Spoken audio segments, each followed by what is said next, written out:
right, one moment, please. Just talking. You are now live on Channel 8 and YouTube. Thank you, TCTV. Good afternoon, Templeton. We are back from lunch. We were just joking that I was going to come back in my best Robin Williams impersonation. So there it was. So we're back from lunch, and this is going to be part 2 of our budget workshop. Again, we're here with the this is a joint meeting with the advisory committee, and previously this morning we've done public services, which includes highway building and grounds and parks and recreation. We've police department, emergency management, fire and EMS, also development services and the sewer department. And we were able to take a little bit of an opportunity and knock out the select board and advisory at the same time. So And the town, and I'm sorry, and the town clerk. and the town clerk. That's right. Yep. Thank you for that. So what we've got left to do this afternoon is IT, insurance and benefits, capital, community services, which includes library, veteran services, senior services, historical and culture, cable, and then we've got our wrapping up with finishing out with the administration and finance, the advisory. That we've already done advisory, treasurer collector, discussion on debt, accountant, assessor. We already done the clerk, and then we'll finish up with wrap up, overview, and the way ahead for the warrant. So, any comments from the team before we jump in? Nope. All right. We are going to jump into IT and communications, which is on the paper copy, page 39. If you're following along at home or watching the recording, that is in the PDF copy on page 58.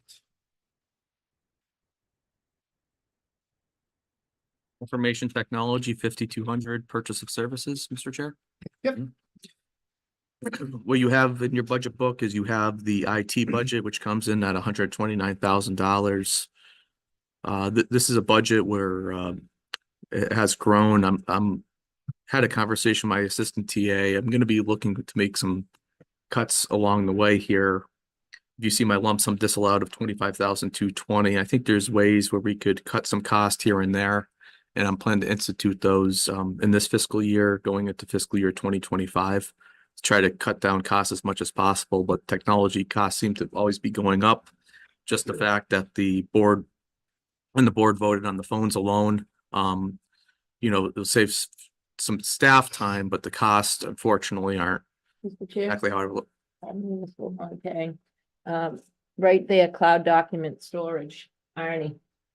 The DPW guys software package, one cost for cloud, no matter how many accounts on the package. And I don't know if there's any other software on there that might fit under his. Go ahead, keep going. Well, on that note, from Select Board Member Griffiths, what I would like to see before I start looking at doing other things with this particular vendor is how they do on the software system. I want to see the product before I start moving things around to make sure that I believe that their quality of work was to my level of satisfaction. So, like I mentioned before, we'll always be looking for opportunities to save the taxpayers some money. And you have a IT budget of $129,000. With my lump sum disallowed at $25,220. Adam, where do you think you'll be able to find some opportunities? A lot of these look like fixed costs. Well, that we have a bidding process that we follow. Okay. Certain things like you have replace upgrade with computers in there. That generally we probably only replace. I don't want to come to a specific number, but I could tell you. We haven't done all 7 in 1 year that I could recall. So that right there alone, some cost savings. Okay. You've got, so you've got about 25 grand of risk that you're that we're gonna. And then, but quite frankly, I haven't decided whether or not we're going out to bid for the our paychecks payroll system, but I haven't been pleased with the service that we've been getting provided on that front. I've already updated the select board on that.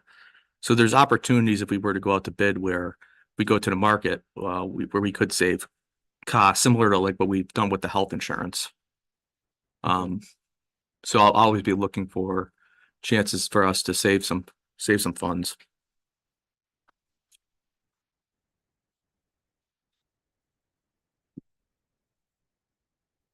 But you feel confident that you can proceed with 25K in risk? Correct. Okay. I've worked with our assistant TA on this. Any questions for Adam 5200? Nope. Protection software, is that in here as well? Sorry. We have our backup system with Entree. That's the big line item there. Yeah, because And hackers are getting in now and holding ransom. another thing we've done that we did a lot of cybersecurity trainings. So the staff knows what to click on, what not to click on. If they do, and it happened to me where I clicked on something right away, I went to our assistant TA and got a hold of Entree, and they checked my computer and make sure we had it, I think with the chair or vice chair, one of them too, with some phishing, I believe it was. Yeah, I get it constantly, Yeah. in my email. Myself as well. Yeah, we just, I think it was a grant that we had for the cybersecurity training. Correct. And we tried to get everybody in the town to be, like everybody, anyone that had an account or access. It was good that way because it did show you the 101 of cybersecurity, but that's a good point. So I guess related to that, less related to actual budget, are there systems in place that have backups of our important systems in case our primary systems did get locked like that? And or is there some sort of an insurance coverage or protection that we have that would help the town with costs, something like that? So town hall, we're good. We're working on trying to get the same system we have here out to the other, like we have other places like the Department of Public Services, the library, all these places that we want to make sure that they're up to the same standards we are here. All this infrastructure is not cheap by any means. Of course, yeah. And it came up in our audit, and we went to executive session, the select board a couple of years back to discuss this. So we're always being vigilant with it. But I think there's room for improvement. Is there a redundancy to our systems that would allow us to still use those systems even if the primary system that we use is locked or held ransom or something like that? Well, in those cases, Entree works, and they're very good with their customer service, and they work to get our systems up and running. Holly does the heavy lifting for IT stuff, and I if she were here, I think that she would say, yes, that's what the Entree and the cloud storage, but when we went through everything, that was a big push to make sure that we did have that redundancy. But I couldn't say for sure like how it works, but it is backed up in case we had a ransomware attack and stuff got locked down. And we actually said, no, we're not gonna pay, and then had to build from the ground up, you know. Thank you. But the town has come a long way, like with sewer department, they have backups now in a different location, in the same location they're already in. Same with the police department and the fire, so they have good secondary backups. Yeah, I mean, part of the concern that we see more and more in the media these days is not that we can't get in our emails, it's that like the water system won't work. Yeah. Or, some other critical infrastructure like that would be disabled. Yep. And that's exactly the attacks that are going on in the last 6 months, is they're attacking the SCADA infrastructure system. Any other questions, 5200? No more for IT overall, it's just 5200. It's come a long way from John with the typewriters. Yeah, it was back in 16, we didn't have really too many computers here. We only had typewriters in 2016. Getting there. Electronic. Oh my lord, we came up, am I lying? I mean, No. to have one computer that Holly was using in the office, that's it. And then everything else was typewriters. Yeah, they were plug-in typewriters, which were better than the normal, at least they were plug-in. You're electrical, you mean? Moving on. New too. All right, anything else on IT? No. All right, moving on from IT, insurance and benefits. Sure. Page 123 or 142. I told select board member Rebar, I'm just gonna throw my hands up on this one. Yeah. No, I know, I'm just saying that because we're going out to get quotes or bids on the health insurance. Select board at the last meeting decided 3-2 to go out and get quotes, which could result in some savings. Biggest driver here was the Worcester Regional Retirement liability that has grown significantly, roughly 100K off the top of my head. And then you have your health insurance, and like I mentioned in a budget presentation, that we've been able to keep our budget in line because of the fact that we only went up for the last few years of roughly only 1.4% with our health insurance. So we've been doing a good job with that, and I respect the decision of the board. Like I told, I think either vote was the right vote. So we're going out and getting quotes at this time, and hopefully I'm hoping to have it ready for you in your select board packet at our next business meeting. Mr. Chair? Yes. Adam, I just want to, I don't want to overstep somebody. Regarding Worcester Regional, I know that that is a mandate to have that fully funded by 2040. Is that correct? 2036. And right now they're planning on it being fully funded 5 years ahead of that or something like that? I believe it's 4 years. 4 years ahead of that. Has there been any sort of movement from them at all to help the towns out by going to the 2036 date as opposing to pushing the 2032 date? Because I know that would be a savings on our end of things. As far as I know, they go by their actuarial, and I don't believe there's any movement to change at this time. I believe there's some advocacy from others to try to move it to 2040. But yeah, that's going to be a significant cost driver in our budgets to 2036, no doubt. I basically already know going into the next budget season or this budget season or following, at least $100,000 of an increase each year. That's right off the top, 1/3 of our 2.5% levy increase. Yeah. Just on that. alone. Yeah. That's the first out year. Look, anything for the second. Third, you know how some people want a 5-year trajectory. 100,000 and then anything else after that. It'll continually go up Yeah. each year until 2030. Right now it's projected for 2032, but then we'll have to go after that falls off. We'll have to go after the OPEB front. That was the plan. Right. Way before me. And, I think pump money into OPEB at that point. we continually put in it from free cash to keep that OPEB liability as low as possible till we could get to that where we start tackling that challenge. Yeah. And obviously light, water and sewer, they're contributing their own Mhm. based on the user fees, correct? So that's like not all taxation, taxation per se, it's coming from a different entity. Right.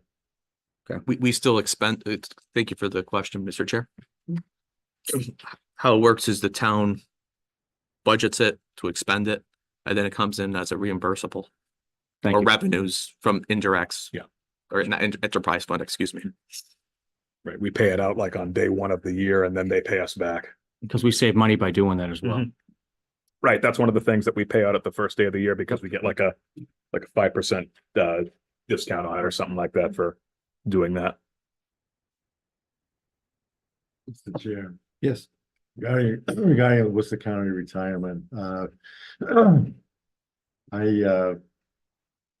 am going to try to meet with them as a private citizen, not as a town Mm-hmm. appointed official. I really have a number of issues with them, but I brought this up before, is that in the last 3 years, they probably have an overall rate of return, even after the bad year in 2022. Probably in the neighborhood of $400 million added to their pot. They have over $1 billion in their pot. Yet they turn around and they charge the town of Templeton, 10% more every year, and that's wrong. That's terribly wrong. The other aspect of it is that we are paying money. When we pay money, we're trying to clean up debt from over 25 years ago. And it just seems to me that there should be a sunset Mm. on that. And you cannot discharge that in bankruptcy, unlike half the other states. You don't have that avenue. Right. They're hostile when I have traded emails, they're hostile to the idea of extending the payout period to 2040. So I just think that these folks have put us into a box. Mhm.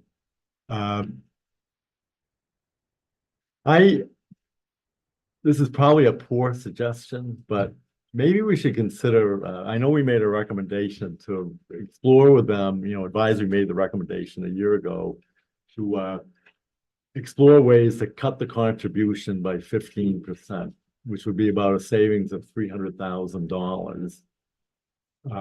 I think that you as a board should consider sending them a letter that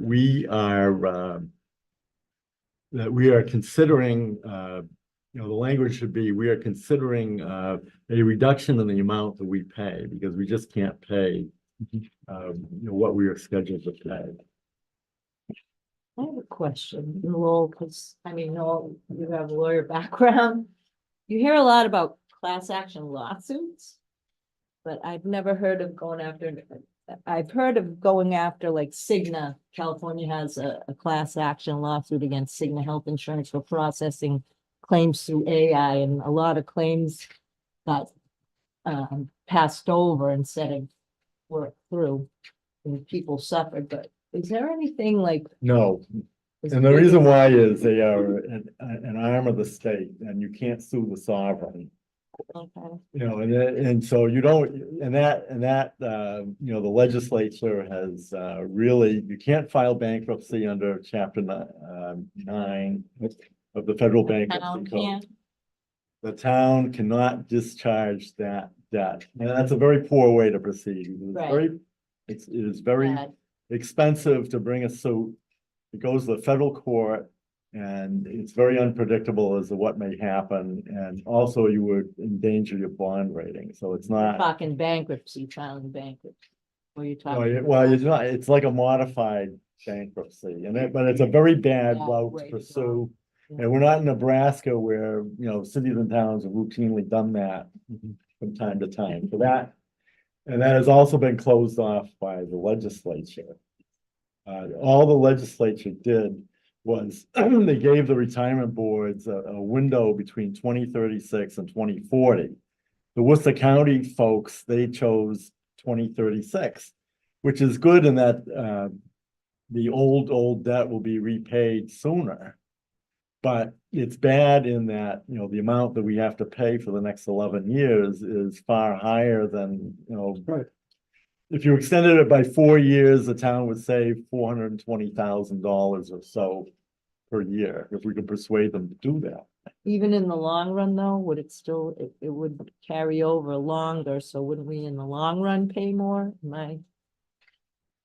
Well, you're saving $420,000 or so per year. Yes, you are paying a little bit more on the back end, but you're saving on the front end. We have more freedom on the front It's end. frustrating because we don't have the extra cash to pay it down. If we had the extra cash to pay it down sooner. I mean, there are cities and towns that did that. Wellesley did that. They took out a loan, and that's what they did. Did it but work that- out? Yeah, because they paid it off early, but their loan, I mean, it's Wellesley. Yeah, And they also built an elementary school without bonded indebtedness. That's right. They have so much money. I mean, when you're a poor town, you pay bonded indebtedness interest.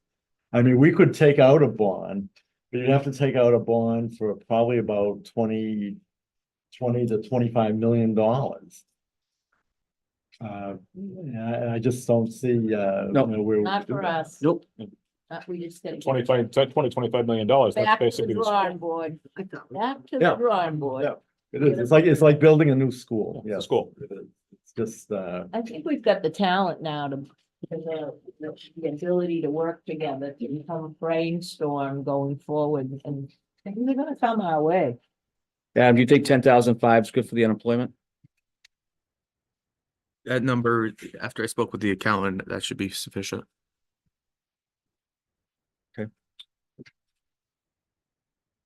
The Medicare, that was a slight In increase. terms of, I'm sorry, go ahead. I was just saying the Medicare was a slight increase as well. Yeah. That to adjust for pay raises or whatever it might be, COLA increases. Gotcha.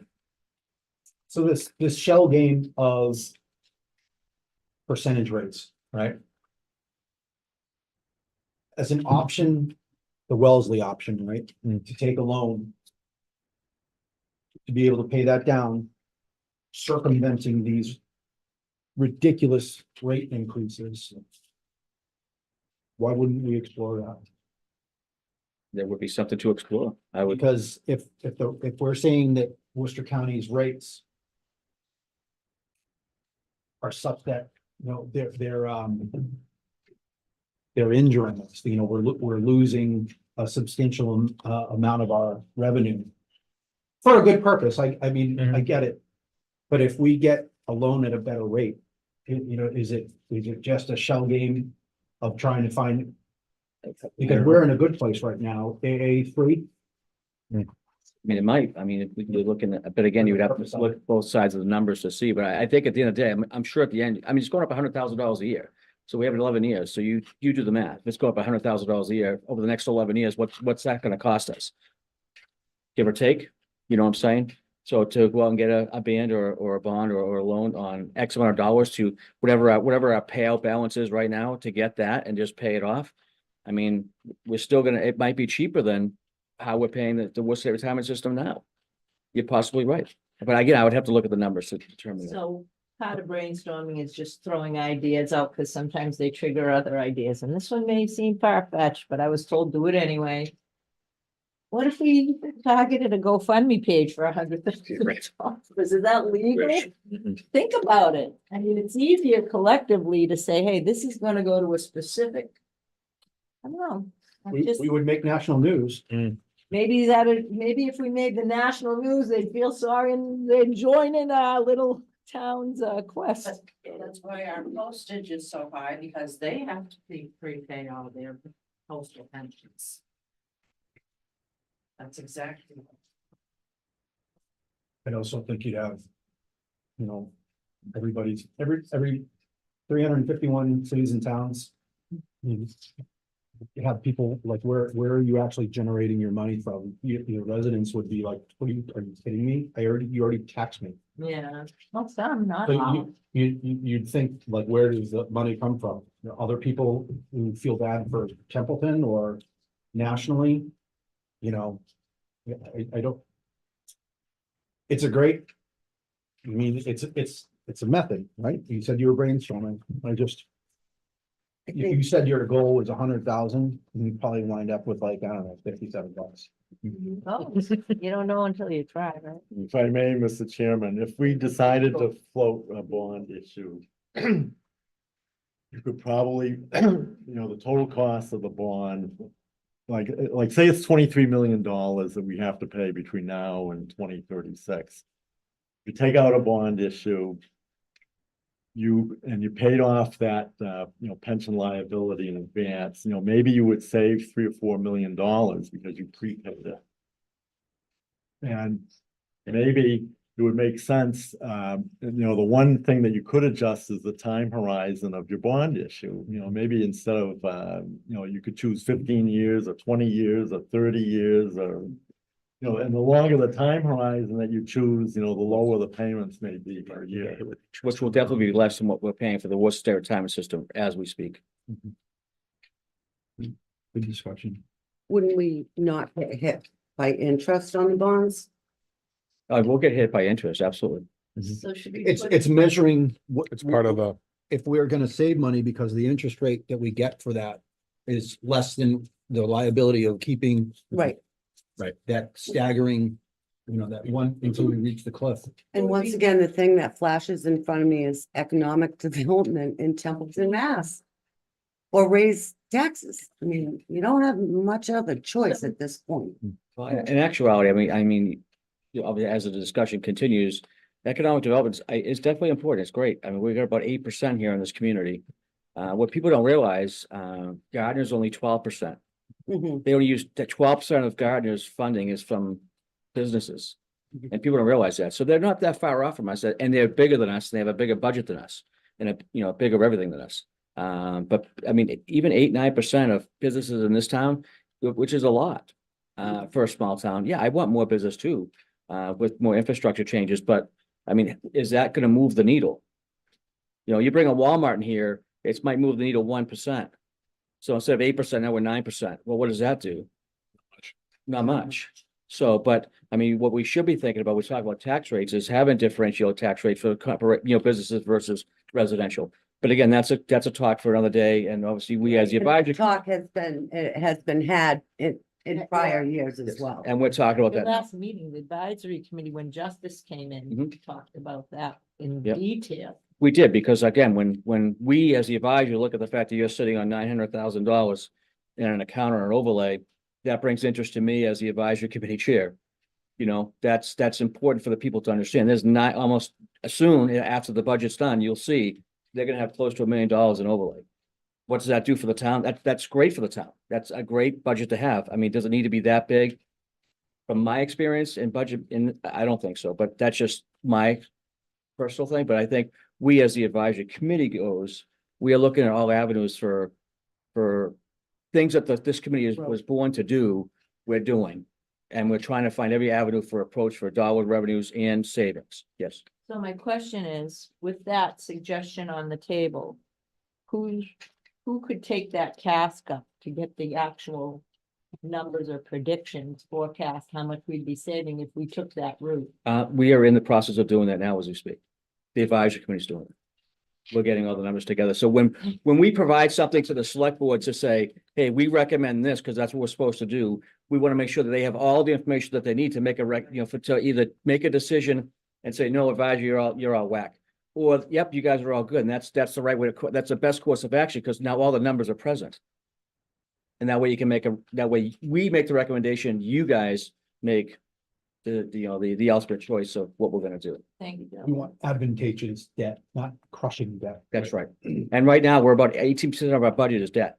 Mhm. So we look at that as well, because you look at all the surrounding towns, everybody else is around 3-4%. Really? Yep, we're at Yeah. 18%.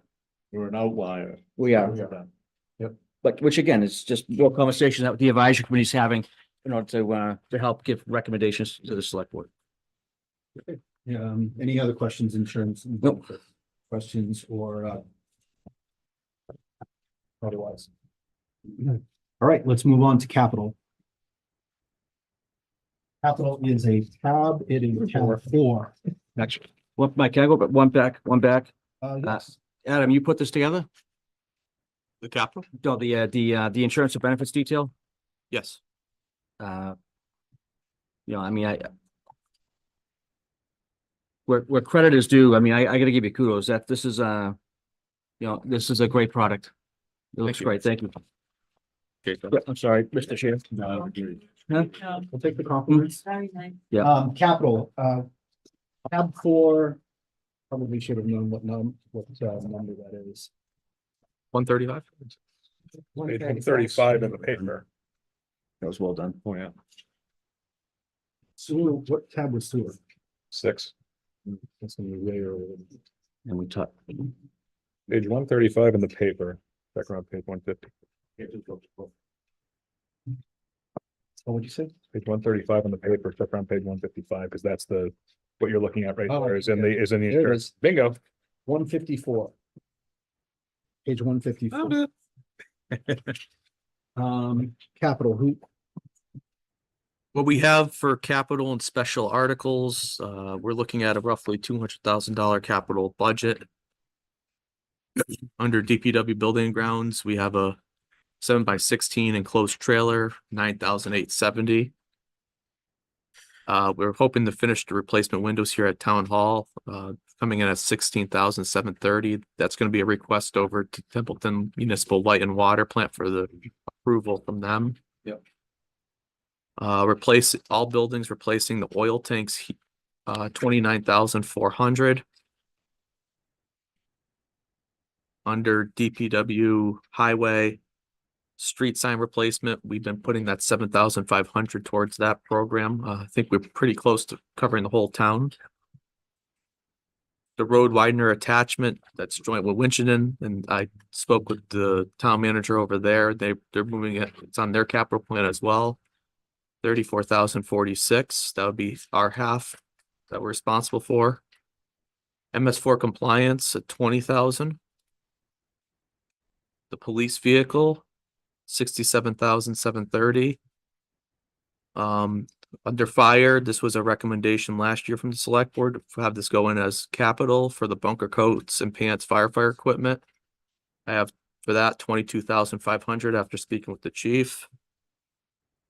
Under senior services, I have a wheelchair accessible vehicle. Our portion that we would be responsible for if we submitted a competitive grant would be 16,506. And I believe the outdoor vehicle shelter could be an eligible use from their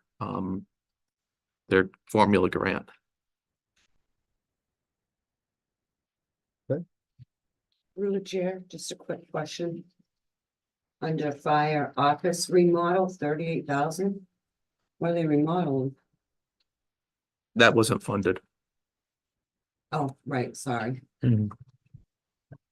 So you have all the backup for all these administrator recommended in your budget books. And what I would, if anybody has a particular question, because each department's responsible for their capital, I made sure I had all the backup for you in the book. Feel free to reach out to any of the department heads. Yeah, we were previously briefed this plan by capital. Correct, the select board was, yes. And I want to commend the grant writer for getting that competitive grant in for that for the community transit grant program for the vehicle for the senior services department. I think that will be a huge addition, and Jackie's here this evening, and I think she's really hopeful that we'll be able to get this done as well. Okay, any questions on capital?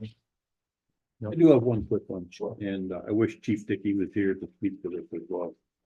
Under the fire line for that bunker coats and pants, it is a 10-year lifetime. They do have to be replaced, they age out. I know for a fact, it's about $3,000 per ensemble to outfit our personnel. So the request for 30,000 is right in line. If we could come up at the 22,500 and reduce that, I'd love to know what vendor it is that does that. Otherwise, we're taking the 10 proposed and we're saying we're gonna fund 75% of that. So which 25% of our firefighters are we not gonna give the equipment to? And at what point do we say, you can't respond, I'm not giving you the tool? It just throwing it out there as a point counterpoint. Yeah, can we save that question? You can certainly ask Chief Dickey, Yeah. but the 22.5 he was okay with, but his answer, I guess they turn over so much on the way they do it, so how I understand it. So in the past, what have we replaced cyclically? Like, wasn't it like we replace like a certain amount every year? But this is different. Well, how I understand from Mr. Chair, I mean, Yes. how I understand from last year, because of the amount that the board preferred this being going to capital. That way, if it were approved at town meeting, we would be able to track it within the budget versus actual and see how much of it is actually used with the bunker coats. And we could have more, because that way I'll be able to get a detailed expenditure report from there instead. So it makes it a little bit easier for us to track with that being a separate item, if you will. The backup on this particular item is on page 156.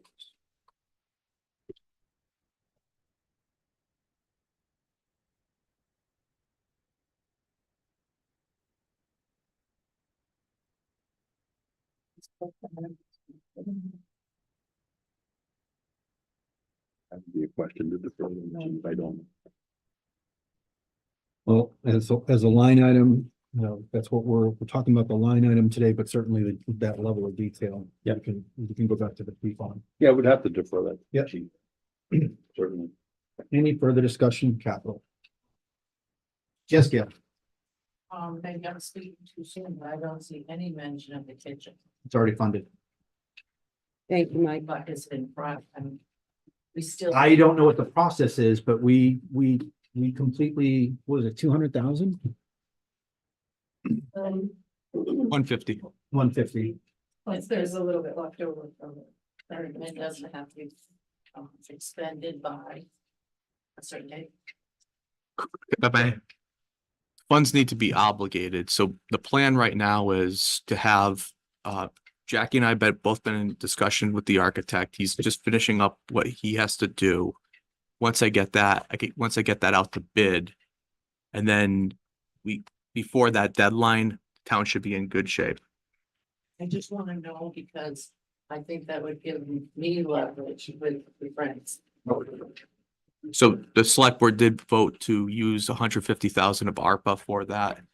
And we do have some senior project expenses as well that's available. But Jackie and I have been working with the architect. Thank you. This is a good product though. Anything else capital? All right. Oh, This, know with the capital, there are a couple items I didn't see, ballistic shields. And we voted for 2 of them. And also, the creation of, additional safety, measures within the doors. Doors at the, middle high school. That may. Of course.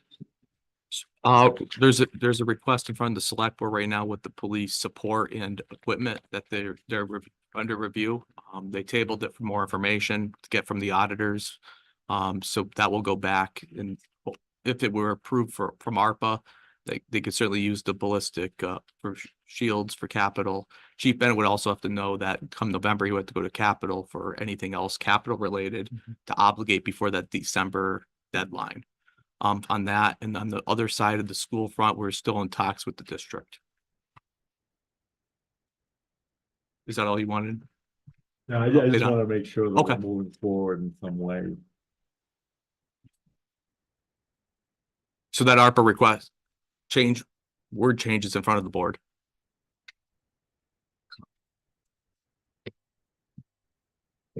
we good? All right, moving on from capital, we are 12 minutes ahead. That's great. Community services. 1:15, we're ahead of schedule. The batting order is library, veteran services, senior services, historical and cultural, and then cable. Good afternoon, Jeff. Hello. Library is page 114. If you're following along online, it is 133 on the PDF.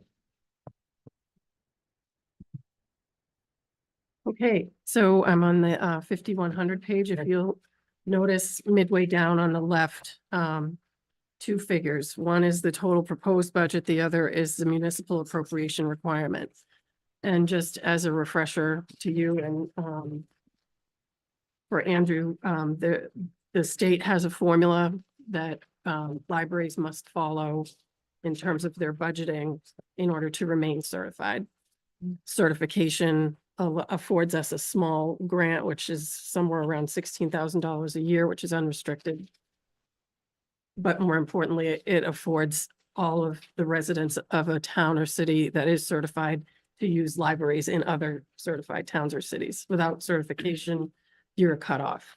You only have the resources of your own library. So that formula is 2.5% additional to the past 3 years, the average of the past 3 years appropriation. And that formula really drives our budget every year, our budget request.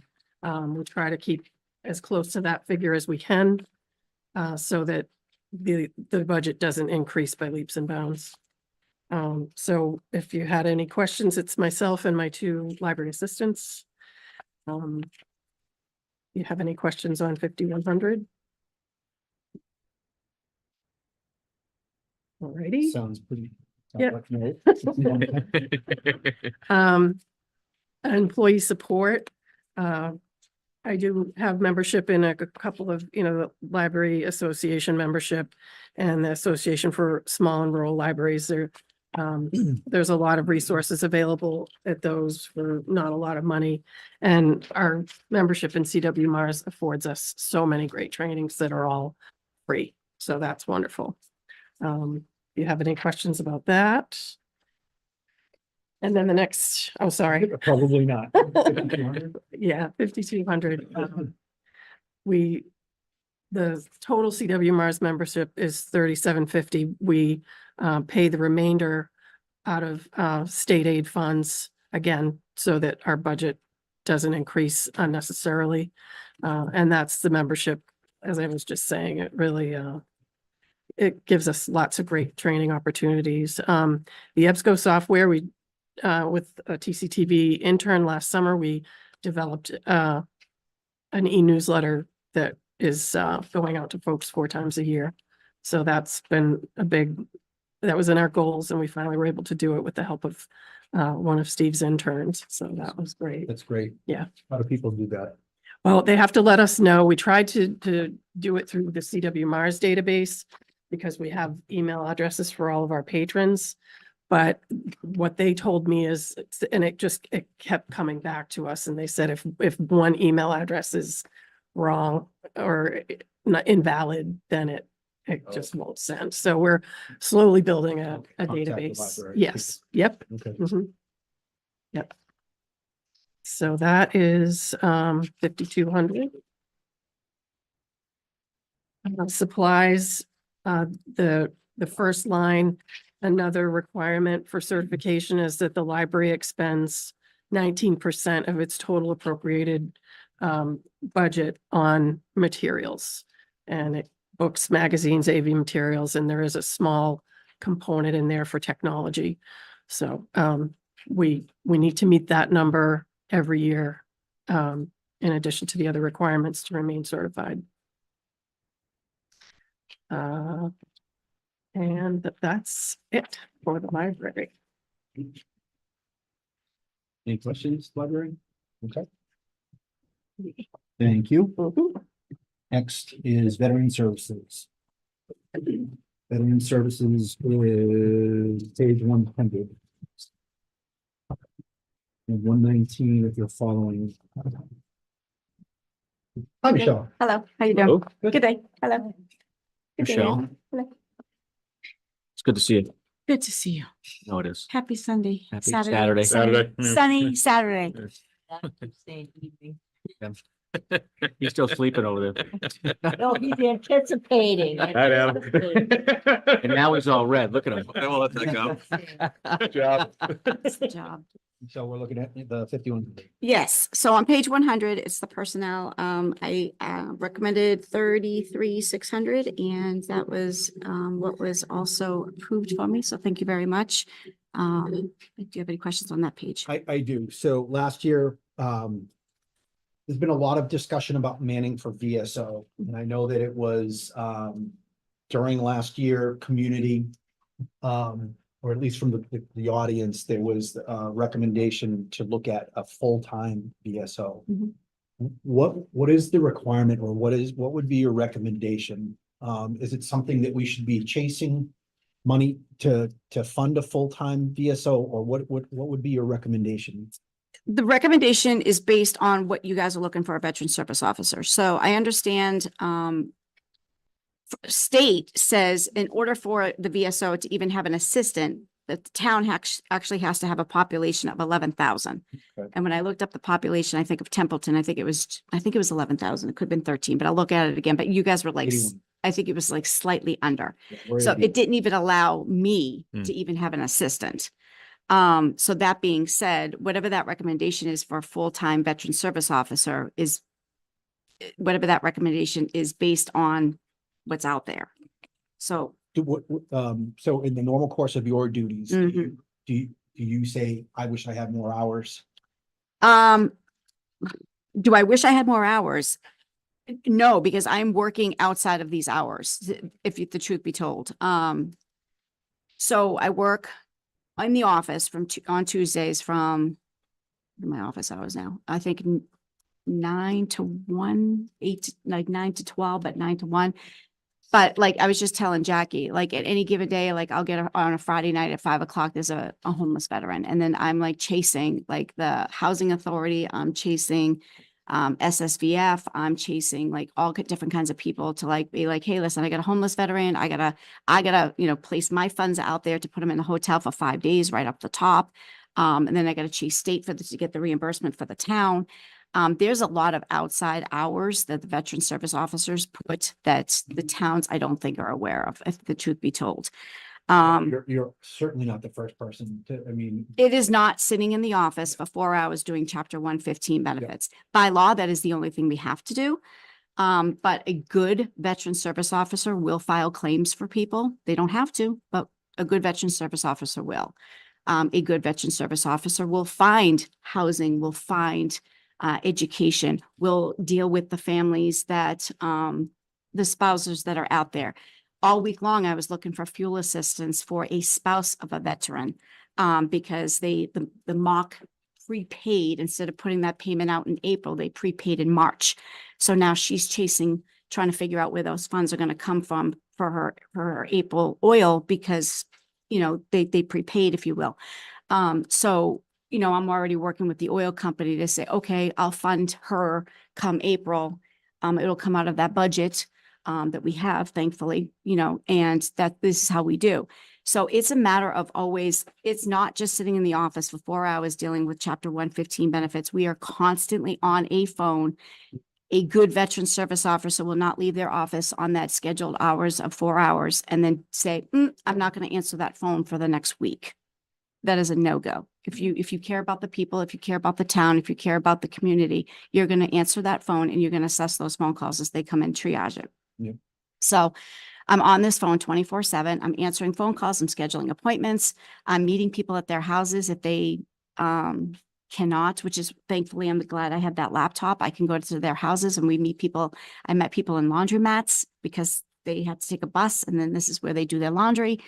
And so this is their only availability. So it is a lot more involved. This being said, I don't know really how to. Do we need to increase the hours? And if you say no, what do I say to the community members that are looking for a full-time BSO? Is that I can roll that back. Let me roll it back. Are the hours sufficient for what you just told me? I'm on the phone all the time. Is this sufficient for what you do right now? And I recognize that you're Brand spanking new. and you're helping other municipalities as well. That's true. Yeah. Mr. Chair, once this community reaches over 10,000 folks, then you should have that conversation, because right now the percentage of the veterans that we have in town meets the criteria for a part-time BSO, even though she's working like a full-time BSO, because that's what we do. And there's and thank you for that, because that's honestly that's where I started this conversation, because I don't warrant even a system because of the population. Right. At least if we can compromise with, if that 11,000 is that criteria for me to have an assistant, then if we can compromise and say, boom, this is the number that we can meet for population for maybe a more steady hours coming into the office instead of me being here from 9 to 4, and then I can give like 9 to 5 from, 9 to 5 one day or 9 to 4, 9 to 1, like 2 days. I think based on the population, I think we're about just under We just need to 10%, keep our. just under 10% veterans. We just need to be, ready to react. Hours wise or otherwise. Tim, you have any? Yeah, there's a bunch, and I've addressed this a couple of times in our board meetings. The magic number right now is 12,000. And that's when a lot of the services we need to provide go, pardon the expression, we're kicking it to the next level. But yeah, we're at the 81, 8,200-ish, we're below that threshold, but. Okay. And I'm sure Michelle can agree that the need for services is increasing. Mm-hmm. And it really is, it's a balancing act, because like I said, a good veteran service officer will give absolutely more than needed, Right. right, in the office, right? So, Compensate, properly compensate if for time, for services rendered. I understand what you're saying. I mean, I've. I'm comfortable now, honestly, as long as the Job town long time. knows and Oh, acknowledges yeah. what I do out there, Yeah. honestly. Yeah. Because I love helping the people and I love helping the community, honestly. And as long as the town acknowledges what goes into this position, because it's, I was naive when I came into the position thinking, oh, chapter 115 benefits, great. I can learn that pretty quickly. Well, you did. I did. But it is I think I'm a great veteran service officer because I put my heart and soul into it. So I am on this phone legitimately until midnight last night and 5 o'clock this morning getting a guy a hotel. So it's complex, because if you have someone that's homeless, they could have addictions, or they could have. mental Absolutely. illness. So you get them a place, but then what? But then you have to triage him, you have to get him to the hospital, you have to make sure, is he even at that point where he's ready to accept the mental health part of it? If not, then you have to tread carefully on that. You're his go-to because now you've created that trust with him or her. And so you can't just throw all these services at them because they're not ready to receive that. So you can only give them bits and pieces at a time until they're ready to embrace. On their top need. of calls coming in. Absolutely. It doesn't stop. Absolutely. Michelle, are you seeing a change in the 115 requirement? I know Gail Noel sitting in the back as our shine coordinator in town has spoken once to the board where there's a Medicare, Medicaid type program that is kind of augmenting, offsetting. So are you being looped in when the veterans are receiving that kind of a service, or kind of drop off the radar? So we're being looped in as far as the changes, as far as like the, the Med Part B changes and stuff like that. And as far as the amounts come in, because that affects how much we have to do the mass health buy-in kind of things and make sure that the veterans get their full Social Security check back. So we like, that's the other thing I have to, in order for the veterans to make sure that they get their full Social Security check, I will fill out their mass health buy-in. I don't want them to necessarily do. It can be very overwhelming and confusing for some people, a lot of people. So I'll fill out their mass health buy-in. I will mail it for them. I will fax it. I will double tap that. And I will make sure that in time, and then I'll make that follow-up phone call to to what's it called? It's escaping me too. Yep. They're not the mass health. I think mass health is what I was trying to say. But so I'll call mass health and say, did you receive this application? And stuff like that. So yeah, so I'm kind of looped in on that. Very much so. I do believe, and I'm still trying to figure out that balance on, I do believe there's probably a lot more spouses out there that are probably entitled to Chapter 115 benefits that they don't know. So I like to see more education go out there, but I don't know how to do that yet. So that's kind of like where I'm at right now, because I do believe that there are probably a little bit more people out in the community that probably can benefit from Chapter 115 benefits.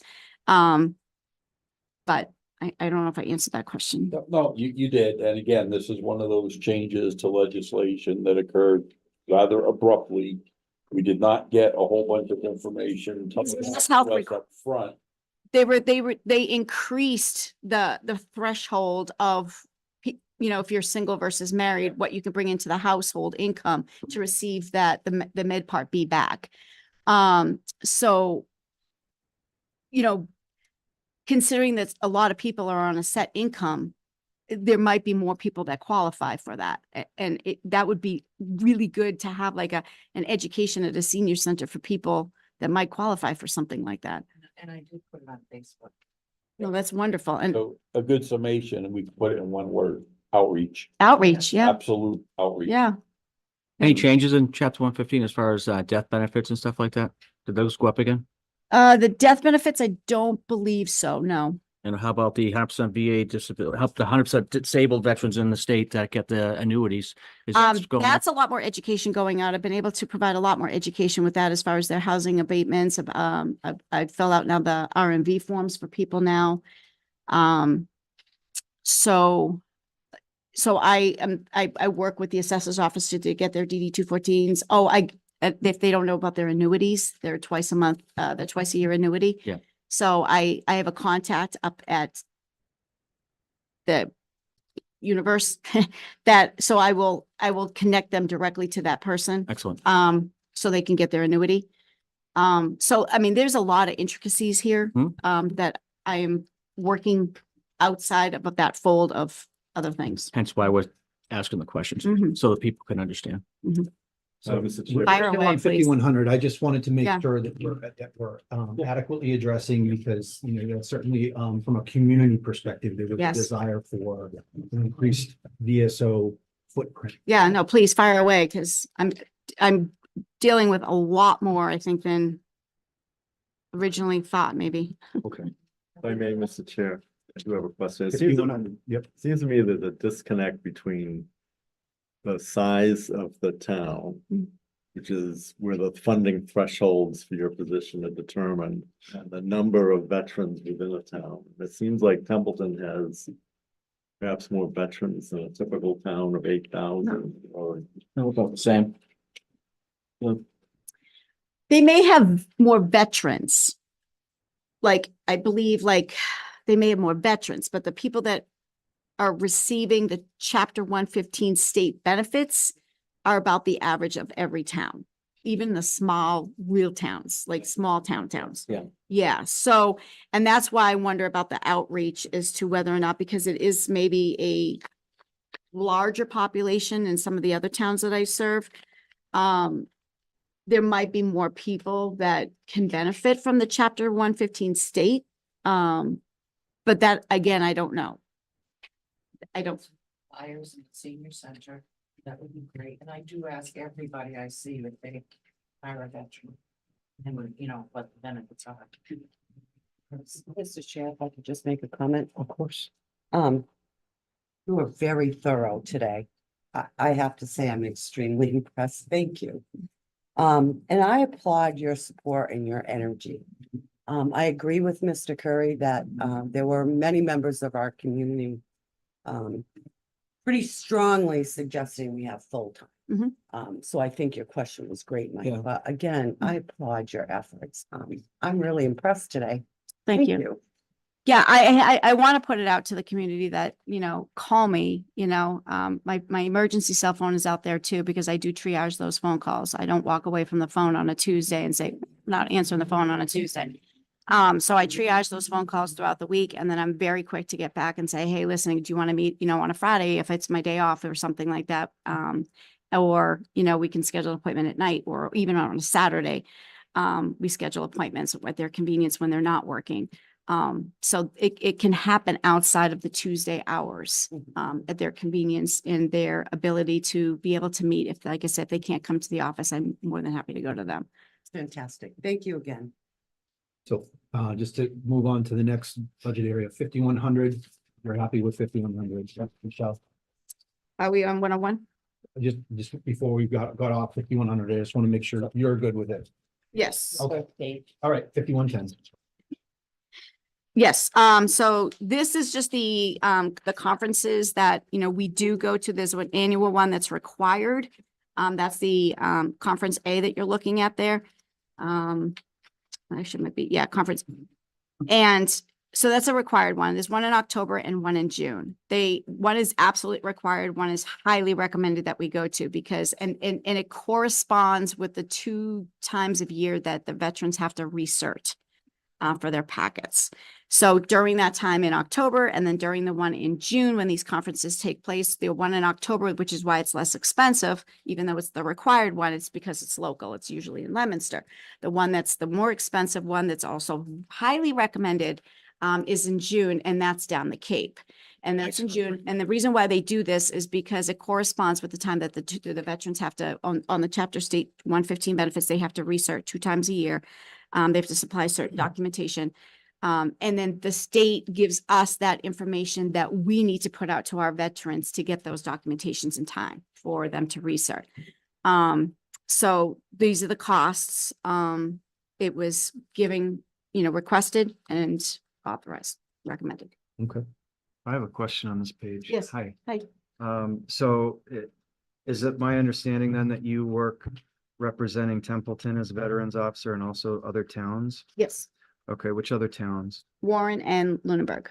Okay, so I think it's great that you go to these conferences. I was actually thinking when you started, I hope you're getting opportunity to learn about these things. At the same time, are the other towns that you also work with paying for you to go to these? They pay because there's like, for example, the women's veterans ones that's coming up in, I think, excuse me, because I got very little sleep last night. I want to say I'm going in April, May. I think April. I can't remember what town, but what month. So these costs offset those other ones that we're required to, like, we go to. So like the women's ones, there's trainings that we go to. So for example, once a year, we have to go to Milford to get our, if we want to access DD 214s for the veterans, I'm trying to think of the training, but it's we have to go to Milford and it's a, MRO training. So it's an MRO training that we have to go to Milford if we want to access the DD 214s for the veterans, if we want to be able to look up history, military history records for veterans, that is a required thing. We have to get certified through the state in order to get access to that. So these are required things that are not also built into, for example, this one. And so each town will pay for these conferences and then split those costs. Okay, Makes yeah, sense. makes sense. Want to make sure there's, Because there's a lot of training that goes into being a Sure veteran there service is. officer. Yeah, just wanna We make turn sure. around and there's another training. yep, we just want to make sure that the towns are all paying fairly and, Oh, absolutely. Yeah. Yes. Yep. thank you. Any other questions? 5110. 5200. So this is Vetrospec. This is a required state system that we use to implement claims to look up to see. We submit the claims through this process and we look to see if somebody has already gone through someplace else to do their claim. It's just a claim system that we use basically to upload the claims, to go through to see if they're already in the system. If they've already been in the system because they were already in another town, for example, and we need their DD 214 because now they may or may not qualify for the chapter 115. I don't have access to, I haven't their DD 214 right in front of me. I may go on to Vetrospec to see if they have somebody's uploaded it for them. Got it. So Vetrospec can be used for a variety of different reasons, but it's the state system. Does anyone have a question about retrospect? Right, move on to 5400.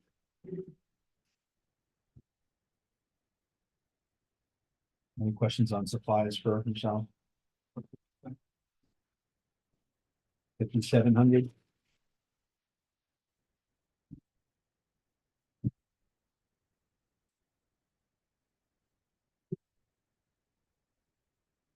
Any questions on 5700?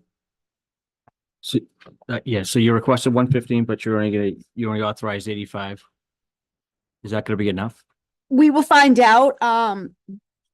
The chapter 115 benefits and the veterans that have come, the money's reduced a little bit. So we'll see. I mean, as we know, by law, we have to pay out the chapter 115 benefits. So, if that arises, then we'll cross that bridge when we get there. So it's not going to be an issue either way. Right, we know it, yeah, exactly. So we'll have to wait till, Conversation most years. so come May, we'll have to potentially move money if need be. Is that what we're saying? Yep. Or November? But right now we're above where we need to be. Excellent. So we anticipate paying out 85,000 total benefits and then 3/4 of that comes back or, Yes, Yes. yes. okay, Yep. And that covers not only just the chapter 115 benefits, but all the veterans in the town because, people who will come to I covered 2 funerals, and that's 100% reimbursement for you guys. So they're not necessarily on the chapter 115, but it's just covered for fuel assistance for people. So covers all the veterans in town and Templeton. What we have you here.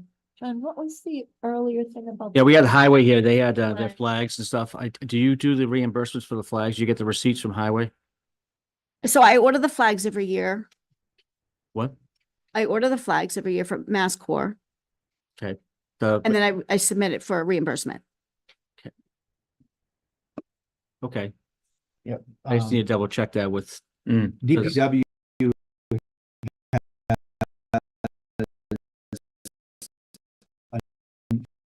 $800 line item, a $600 line item, and a $50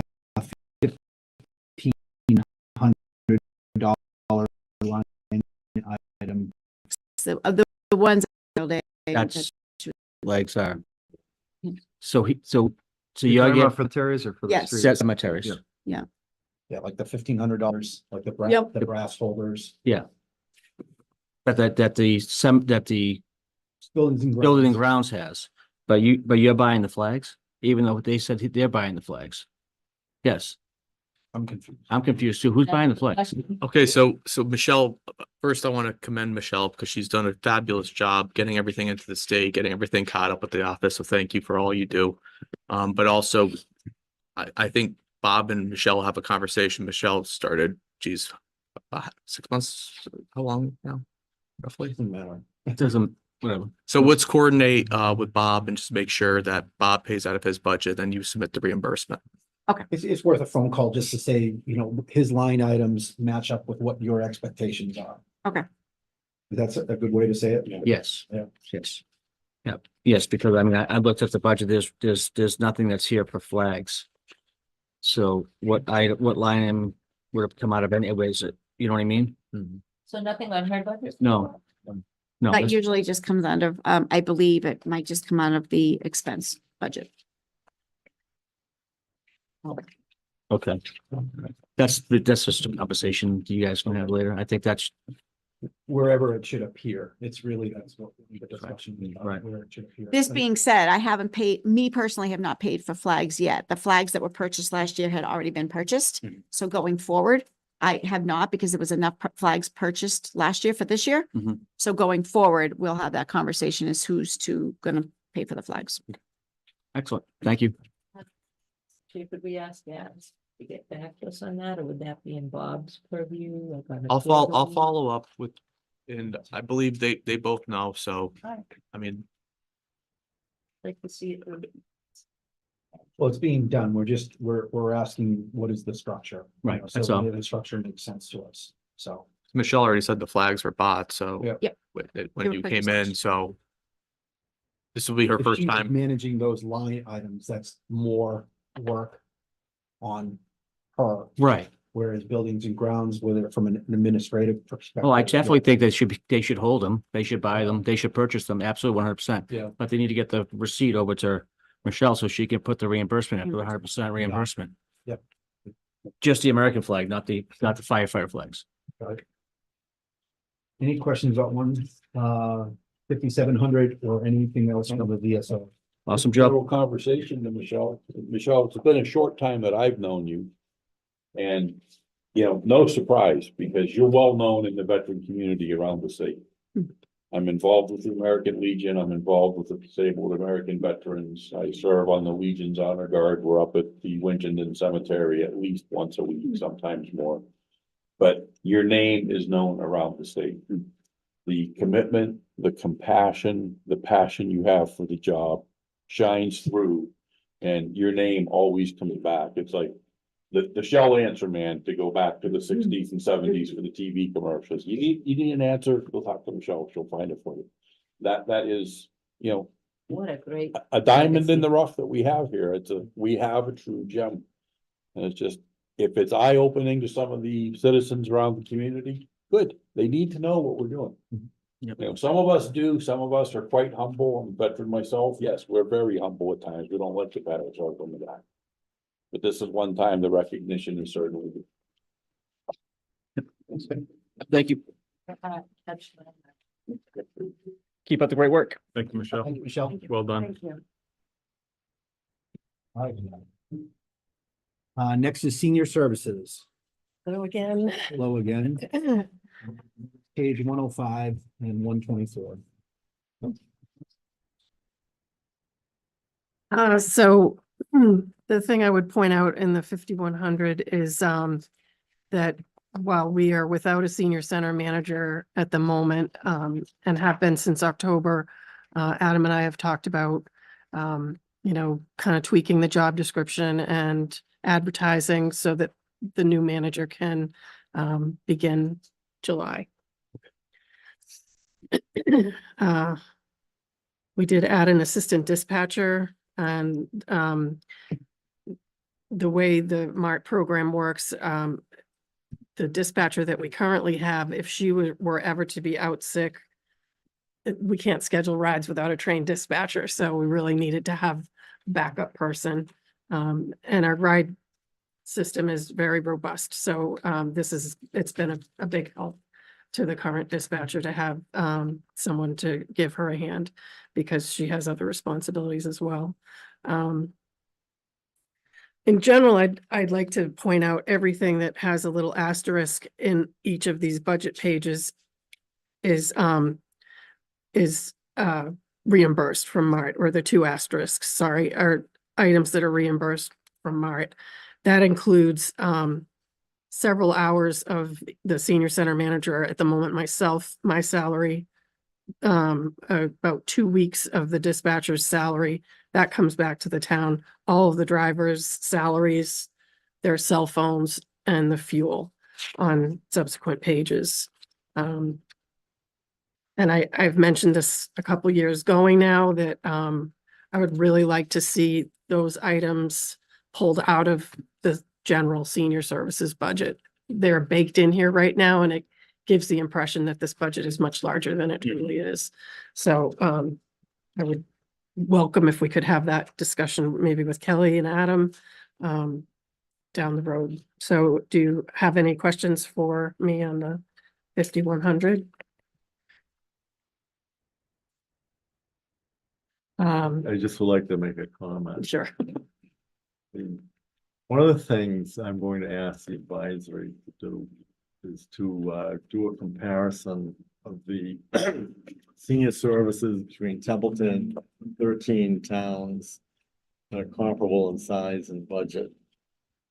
And I think that, I don't know what's going to happen, but I suspect that when that is done, I think there's going to be a huge gulf between what Templeton pays, for the senior services and the budget and all of the comparison towns. I suspect that, but I really am guided by numbers, and that's one of the things that I would like to work on, make a recommendation for. It's kind of too late for this fiscal year, this coming fiscal year, but down the road, I think that the demographics of the town are such that there's a very high percentage of elderly. Not only that, there's a very high percentage of what I would call hidden elderly, who need services, or need to use the food pantry, transportation. I think there's a lot. I think that I think that more dollars need to be put that way. And I think the best way to do it or to demonstrate it is to do a plot. I recently had a conversation and toured the town of Winchendon, the old Murdoch building, and I looked. And Winchendon is not that much different than Templeton, and they have a separate. They have a full-time director who does nothing else but senior services, a full-time position, paid. I believe it's over $30 an hour, pay, benefits. And, they also have all the transportation and, the building's open. Meals on Wheels. They have lots of meals on wheels. Yeah, and they also have a separate food pantry, just for the, the seniors in Winchendon. And that's just one town out of the comparison towns. And I just want you to know that's something that I'm very interested in pursuing a comparison of. Because I think when the numbers come out, I think that it will show that, a couple of fiscal years from now is that this budget really needs to be revamped. And I think it really needs to be revamped. That's all I have to say. Thank you. Any other questions? 5100. Mr. Chairman, Yes, Kelly. I just wanted to address Jackie's question about having the MART department being separate. When I came here, you all had that as a revolving fund, and it had been handled misappropriately for quite some time. So at that time, the DOR requested that fund be closed, so that time it was closed. I think that in this next fiscal year, Adam and I can have a discussion with the DOR representatives and see if they, now that we've got some good financial management under our belt, that maybe they would let us to create another revolving fund for the MART program in the next fiscal year so that we could go back to having those separated from the senior center budget. So I just wanted to give you a little background as to why it was combined. And, there is the potential that possibly in the next fiscal year, we could, change that. Okay, thank you for that, Kelly. Okay. Yes, So, yeah. Did you say that we hope to have a full-time director, July 1st? Is that what you said? No, it's not going to be full-time. It will be roughly, I think we budgeted for 15 hours a week, but in our budget discussion, Adam and I agreed to shift some of my hours for next year over there as well to kind of onboard the new person. I anticipate that when the kitchen is finished, we will definitely need a full-time manager / But director. even now, there's lots of reports and things that other people are doing. and I'm they- doing them. Right, yeah, there is a lot. It is a lot. There is a lot. I feel like with the additional hours I'll be over there and the staff, I think it will be manageable for next year, but it will definitely be something we need to look at in fiscal year 26, in my opinion. 5110 is employee support.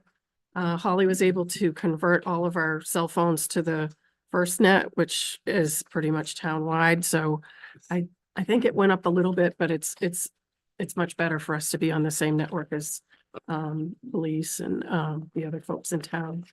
The MCOA membership dues and the conference.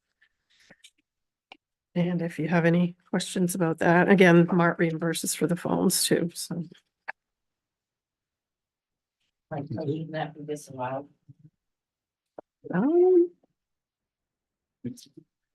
Sorry, what was the question? I think we just put little asterisks next to the things that MART reimbursed for. Wasn't disallowed, right, Adam? I mean, Mr. Chairman. How it works is we budget for it, comes in as a reimbursement. So you'll see that on your revenue sheet. So it comes in through MARC. Okay. Is that clear? Everyone clear? 5200, we have our my senior center software that is the little kiosk as you go in, folks scan in and out. It allows us, just unlimited statistics about programs and the folks that we serve. So that's a bargain. Our program instructors and then the license to show movies, we split that with Parks and Rec. Because the movies are shown at the center, that's why we split it. And then 5400, the supplies. Most of these are either funded through the formula grant or they're reimbursed through MART. Good. And then the other is our volunteer appreciation. We probably have, I think we had 35 volunteers that we just celebrated last month. We could not do everything we do at the center without these folks. They're invaluable to us. A little miscellaneous fee for getting all of the vehicles detailed and cleaning and tolls when we go on any trips. And then the two capital items that Adam mentioned earlier. We are crossing our fingers that the vehicle with handicap, yeah, we really hope that will come through.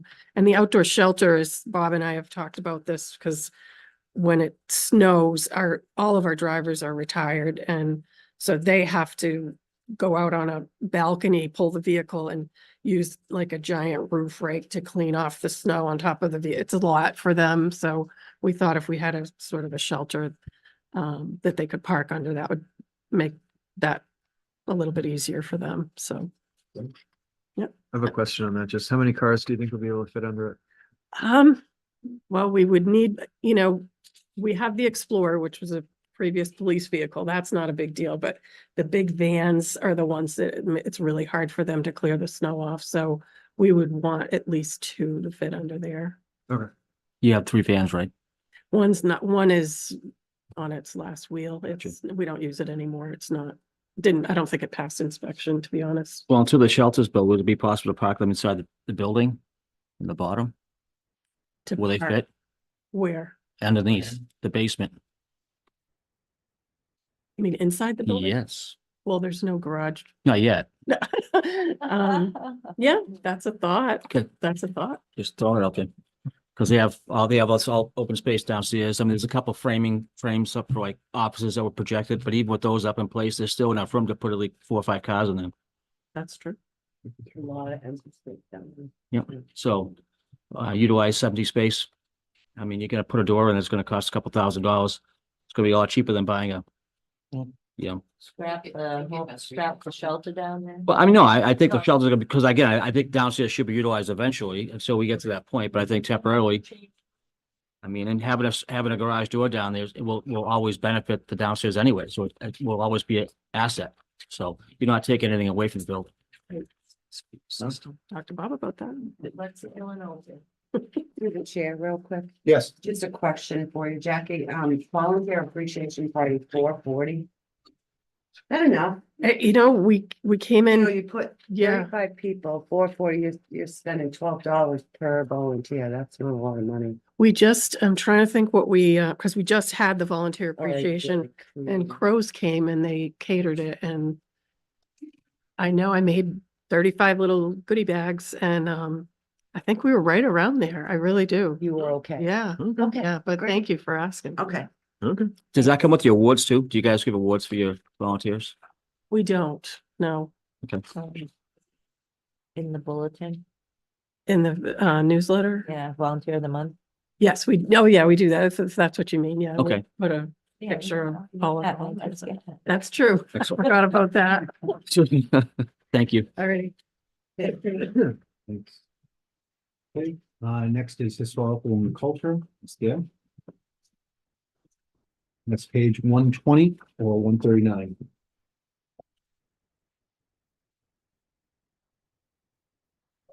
How are you? I'm fine. How about you? Excellent. So we've just asked again for some funds to do concerts on the common. Pay some bands, porta potties. We didn't have a porta potty the first concert we did a couple years ago. And we heard about it. So now we have Fair enough. planned to have a porta potty at each one. Before the pandemic, we were funding the concert that was held in conjunction with the Arts and Crafts Festival. Mhm. And then that kind of, all disappeared after the pandemic. So the first year after we got back, we did one concert, then we did 2. Last year we had 3. We have 4 planned for this year. Excellent. And we're planning on doing a little card Mhm. put out so people know that they're coming. Awesome. We have 2 bands that are funded through the Mass Cultural Council grants. And then we hope to fund the other 2 through the town's generosity. We've had pretty good attendance. 100, 150 Yeah. people coming, seniors, families. Mhm. I think people Everyone like that that. I've gone to, I've enjoyed. So- Yes. So we've tried for this coming year to do a good assortment. We have a Dixieland band to start off. Some jazz and big band, 18-piece band that was here 2 years ago. Mhm. People really like them. So we're bringing them back this year. That was an 18-piece brass band. Nice. And then we have some jazz and blues coming in, and we're gonna end up with a folk duo in September. So try to cover Good everybody. mix, yeah. Yeah. Excellent. Great. Any questions from this girl?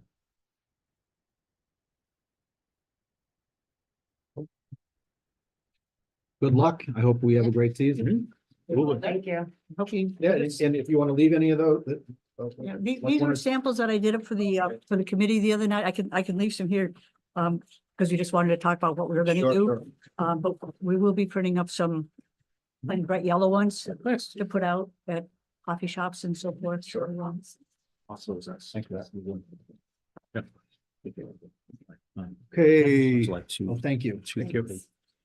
All right, last in community services is cable. Hi, Steve. Good afternoon. That's. Man. Is it a tab? Oh, that might be a tab. He's an enterprise fund. I forgot Five, about that. tab 5. Yep, tab 5.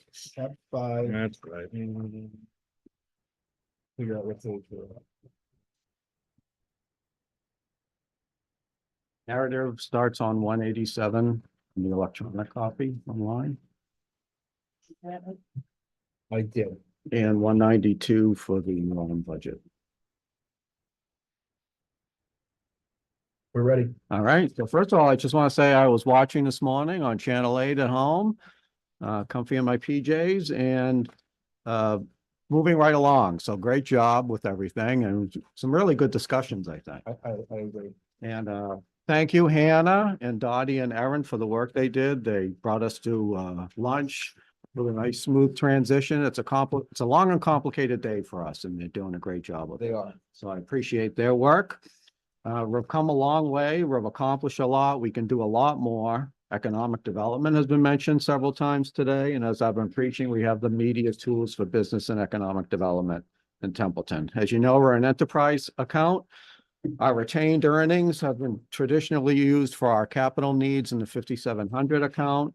We will be pulling 40 to 50,000 out of that account in FY24 this year to pay for our personnel costs and also services, which are up. Most operating budgets of TV stations like ours are largely personnel, and many have 2 to 4 full-time positions.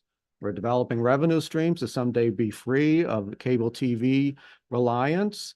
And as has been our goal since, well, for several years now, and we can do this in FY25. We can develop the revenue streams, but we need to increase our operational capacity to do so. And that requires another full-time position. So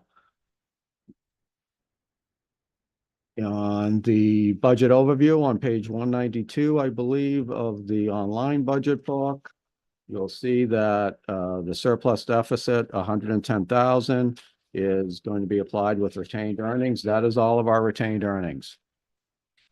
Would go to the operational budget.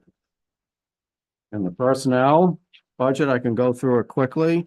This is different than years past because we've been bringing some people on and we're investing in them. And if you would go down to the marketing program coordinator web editor line with the asterisk, that would be the full-time position. Right now, it is a part-time position. And as Adam has said, the approved TCTV ARPA of $20,000 would be applied there to help fund that position. I want to let you know that I was directed to a Mass Cultural Council grant, and the Mass Cultural Council really loves Montechusett.tv, and they want to help it. And it's an operational grant, and we could apply for it, but only if we have a full-time dedicated position. So hopefully we might miss out on it this year because of the dates, but hopefully next year we can do that. What is the name of the grant? It's a Mass Cultural Council operational grant, and it's geared towards entities that support and promote the arts, which Montechusett.tv does. We would be a cultural affiliate under the town of Templeton because we would focus on the arts for that. So anyways, that's that. The full-time positions, Hannah's also full-time as a program coordinator. 2 full-time positions would serve as kind of guardrails or bumper guards for the creative people we have that need to be producing stuff and need to do it on time. Especially if we're going to realize our revenue streams and be able to produce for sponsors and produce video production. We can't be lackadaisical about it. We're going to have to meet deadlines. So you have 2 of those, and then we have 2 part-time positions at 20 hours a week. Those are the ones that at the $18 an hour rate. And those would be your steady part-time people. And then 2 to 4 people in 10 hours a week. And there's going to be some competition for those hours, and that's okay. We want that. Steve, these positions all full? Pardon me? They all filled? Right now, yes, they are all filled. Thank And you. we may bring a couple more people on as planned. So as I said, there may be some competition in the last two lines for the part-time media positions for shifts. If you work hard and you do your job and you meet deadlines, you will get shifts. If you don't, you'll sit down for a while. Just like, I have to be just like a good hockey coach. If the kid on the third line isn't skating, Getting moved up yeah, or he's getting moved down. yeah, he can Yeah. take a break. Are you guys in the school for the internship program? We are, the school has not been providing us interns except through the mass hire program. We had 3 interns last summer. I'm glad you brought that up because they're offering us 3 to 6 this year, 3 in the spring and 3 in the summer. Guess what? And the mass hire pays for these. It's 100 hours each at $16 an hour. Oh. So we get $600 worth of work out of it. Dottie and I looked at it and go, we can't do that this year. I mean, the kids were great last year, but I spent a lot of time with them. A lot. They did good work, but it's an investment for us to. So it was offered, but you declined it. No, I did not decline it. We are gonna take it. And Jackie's gonna get 1 or 2 interns because we can't handle all 3. Oh, good. Oh, okay. And what we're gonna do is put them on slide notices that you need, newsletters that you need. That's a good thing. Video production that you need, and they'll be working with them some of the time and then come back into whether we're here or at Scout Hall and do their video productions. So any guarantee it's the same kids? It's always different kids? There'll be different kids. We definitely want one of our students back last year. 2 are already in college, so they're not eligible. We've hired Sarah. Ian's got an offer from us as well, so we hope he comes in for the summer. Excellent. He's in college as well. That's So, and Dottie and I, she's not here right now, but we were exchanging messages when the VSO was here. She needs help with outreach and we can help her as well with that. So we'll be talking to her about that. And Dottie did bump into the veteran service officer as she left. Oh, good. And said, I'm willing to. Yeah, go talk to her about it. Yep. It's already in the process. Yep. So that's our personnel plan. And again, we're basically taking a part-time position and trying to make it full-time to offer that support for our staff and keep things moving. I need to come in on Mondays and meet with our 2 program coordinators and give everyone their marching orders and then have them execute on that. And I need to go out and get as many partnerships and sponsorships as I can. Right now, I cannot do that job. All project management is up here. It's got to be translated to them. Right now, we don't have that program coordinator on Monday. I have to do it. That takes hours away. And if we got to hit it early in the week, especially when you're on media business and you're on tight deadlines. We lose a day, we lose half the week sometimes. So we need that to reach the capacity in order to have the revenue streams that we are going to need to survive in the long run. So that's personnel. 5110. 5110. The employee support, Montechusett Scene Production. This may be in the wrong place. This is actually to do a signature show for our Montechusett.tv website. We want to work with an experienced director and producer that we're talking with. And I think this will be great education for our staff. It will slingshot our abilities to do these kinds of shows and we'll create a pilot. This is an investment that we're going to try to get underwriting by sponsors for and do this show consistently and do it well and gain more sponsors throughout the region. Mr. Chair, I think this, that line item should be moved to 5,200 under purchase and services. Yes, I would agree. And it could even be renamed for just a freelance budget if we wanted to. Thank you, John. Yes. Well, you're very welcome. Mass Access membership, that's our kind of our trade group. Lots of talk on the forum. It's worth it just for that, to see what other people are doing and education and training with that. The Chambers of Commerce memberships, we need to network with businesses and we even should expand that to Quabbin, North Quabbin and Neshoba are all in our Montechusett.tv region.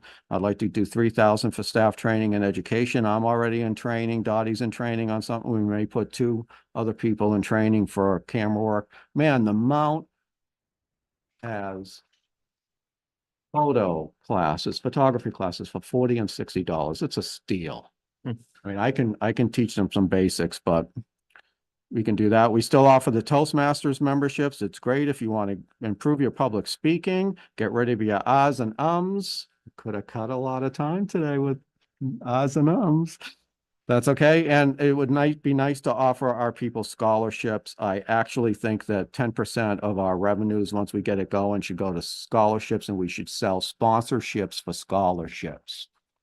And it doesn't have to be college scholarships. It can be vocational scholarships. And that's the employee support. I have a couple questions on this. Excuse me. The Chamber of Commerce memberships, you have 2 units at $285 each, and it adds up to $1,000. Oh, I'm sorry. I didn't realize that. Hmm.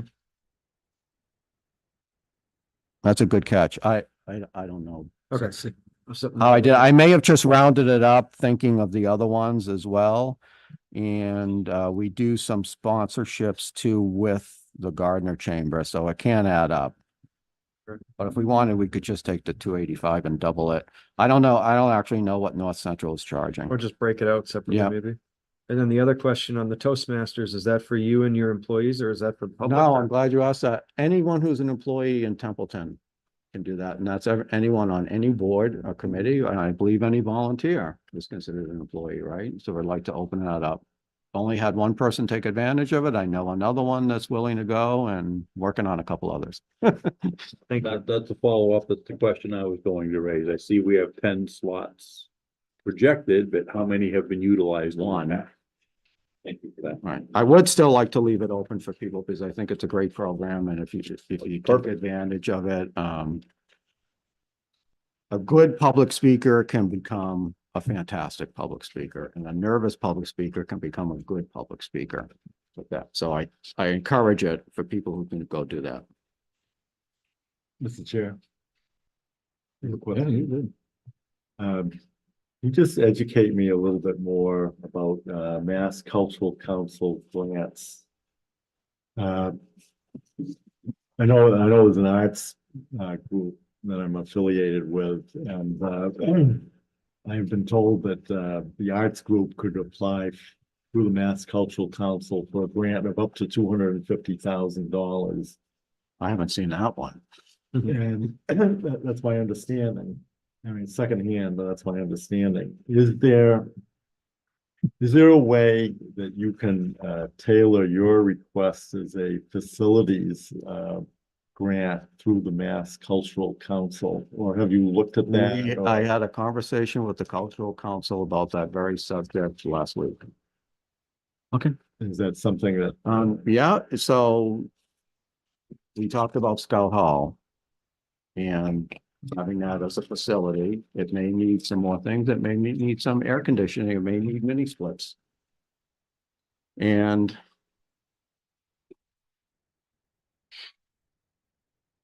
the Cultural Council would be willing to kind of manage a gallery of art on the walls that could be sold from local artists, and even run a artist co-op if everyone's in agreement with that. And that could help us get a facilities grant. I'm sure Bala could get facilities grants too. And the 250, if it's operational, I know it's done by a formula based on your expenses the past couple of years. I researched it the other day. Okay, and so it's on your mind. Yeah, definitely. And I guess my other question would be, if you could tell us, inform us boards as to what you think over the next 5 years might be potential advertising revenue. And if you could become self-sustaining over some period of time, 5 years, 7 years. Yeah, I think we could do that within 5 years. It's going to be a lot of hard work. And it's going to be hairy at times, but that's the media business. I think we could make in TCTV 50,000 in sponsorships and video production services. You could realize at least another 40,000 in Montechusett.tv memberships, possibly more with other sponsorships. and partnerships, and that website is designed ultimately to do e-commerce. So I could see 5 years from now having thousands of microtransactions checked by blockchain and AI. Karen's Cupcakes and Lemonsters on the site and sells a tray of cupcakes to the Boy Scouts or something, and we get a buck. Or 10 cents, I don't know. By the But- cupcakes. Hmm? I want the cupcakes. I want the money. Right? Beef. You can have the cupcakes, we'll take the revenue. Yeah. And So there are many, the ceiling for Montechusett TV is high on that. And we're also looking at digital signage for Templeton and possibly the region. And that could provide at least tens of thousands in a base for TCTV sponsorship and possibly a lot more going forward, depending on how we utilize that. I Have you think- drafted a business plan with all this information on it? Yes, I have, and it was presented to the select board. Okay, can you send me a copy? Absolutely. That'd be great. Thank you.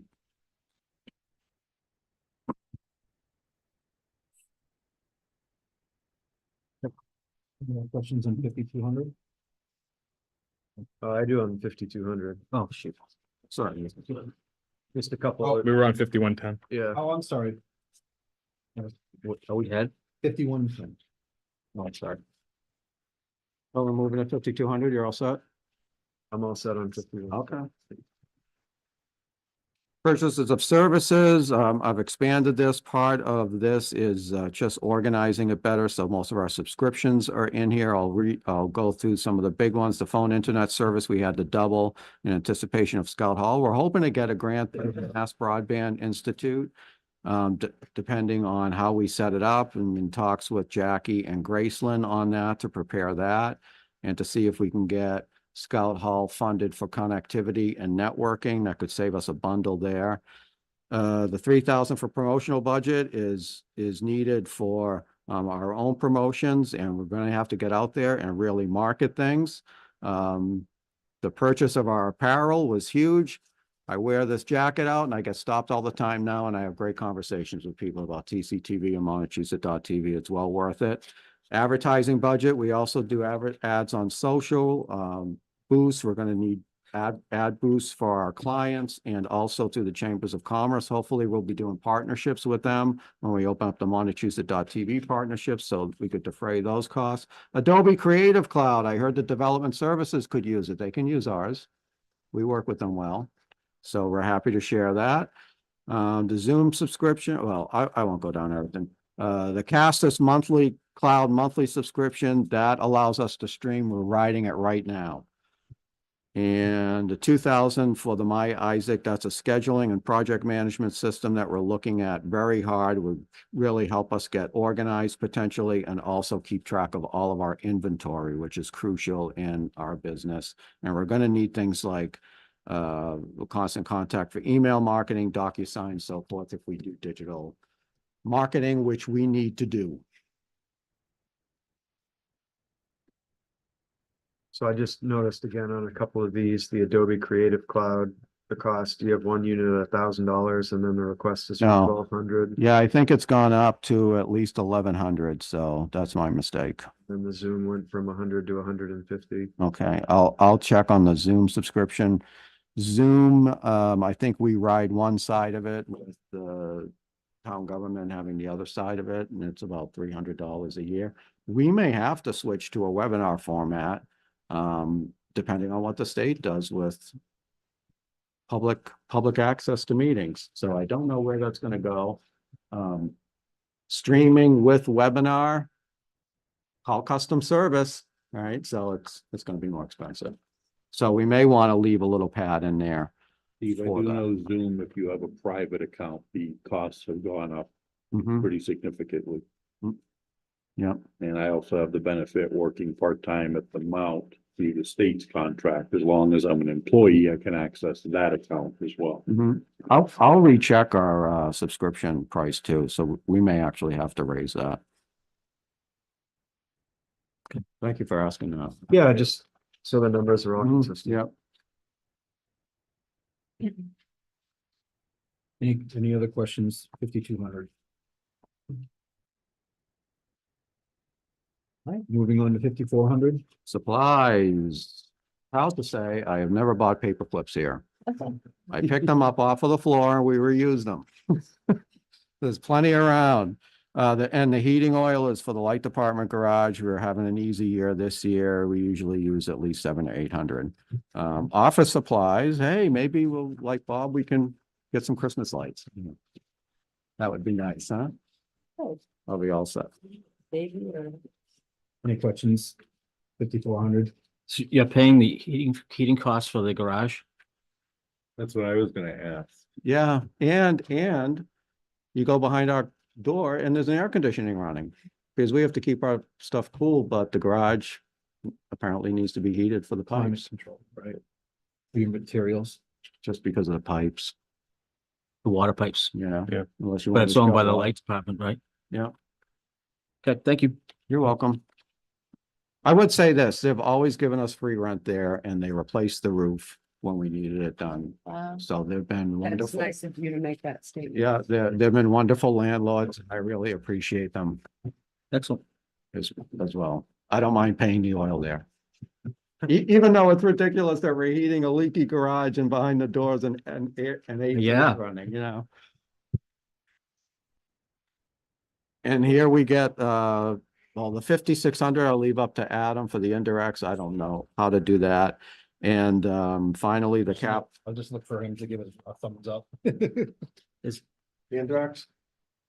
Intergovernmental. Oh, the Oh, I'm sorry. Yeah. you're good. employees, yeah. Were there any questions on 5,600?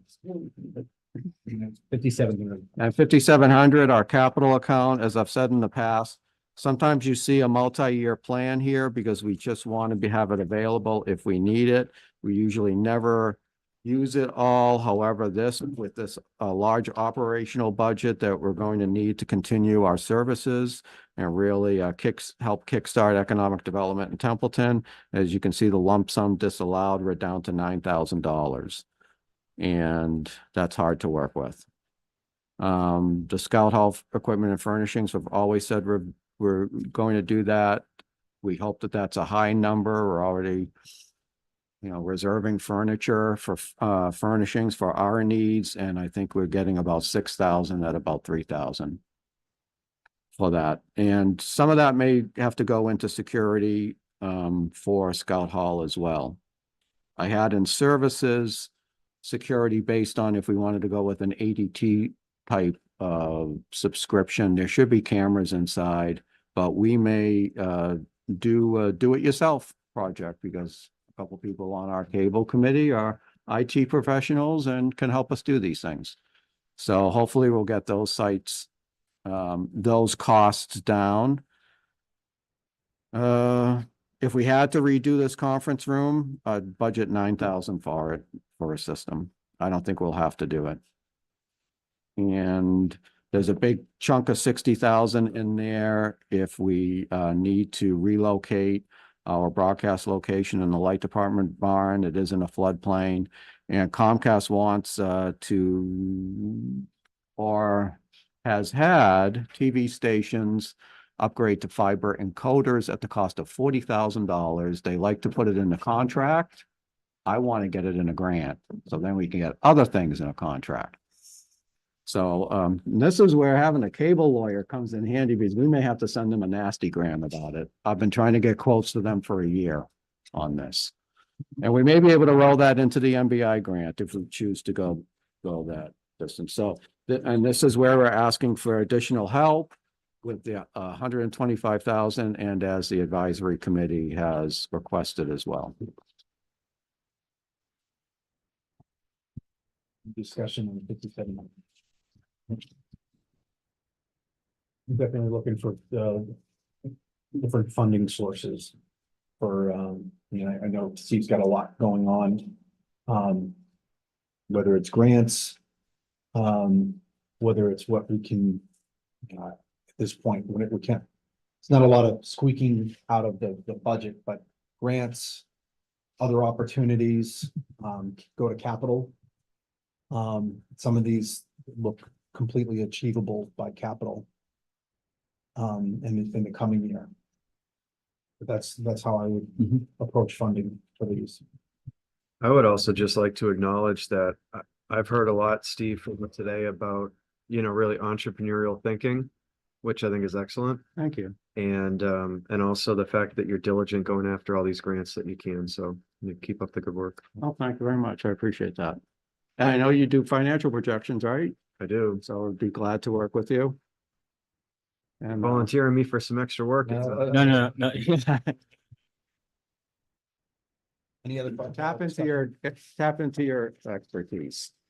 Any other Yeah. discussion, 5,700 or cable overall? Steve, thank you very much. You're welcome very much. Appreciation and always. Yeah. Thank you. We're only a little bit over schedule, but we've been back and forth all day, so we're looking great on track. Jackie, thank you very much. That concludes community services. Great presentations by all. Thank you so much. All right. Last but not least. Meeting. Poor Matt, I said it backwards. But you remember when I said least but not last? Like, why would I do that? I got it right today. So we've got administration and finance. We've already been able to achieve advisory committee and town clerk. So the batting order that we've got on our list is treasurer collector, accountant and assessor. So let's start with Cheryl. Good afternoon. Good afternoon. afternoon. And just orient people to the right. Page 33 in your book, or page 52 if you're following along.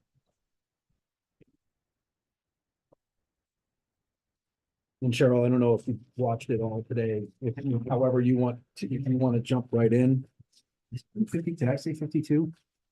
33. 33. However you want to approach it. All right. We can either jump right in or you can talk about your cover sheet. No, we can jump right in. All right, sounds good to me. Thanks, Cheryl.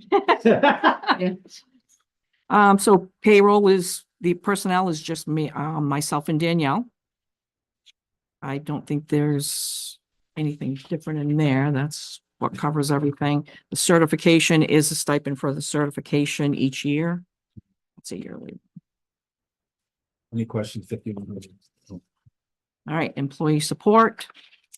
These are memberships for both Danielle and I for Mass Treasure Collectors Association, Worcester County Treasure Collectors Association.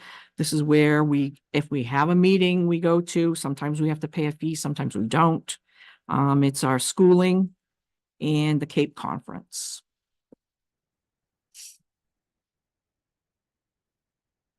Any questions? 51. All right.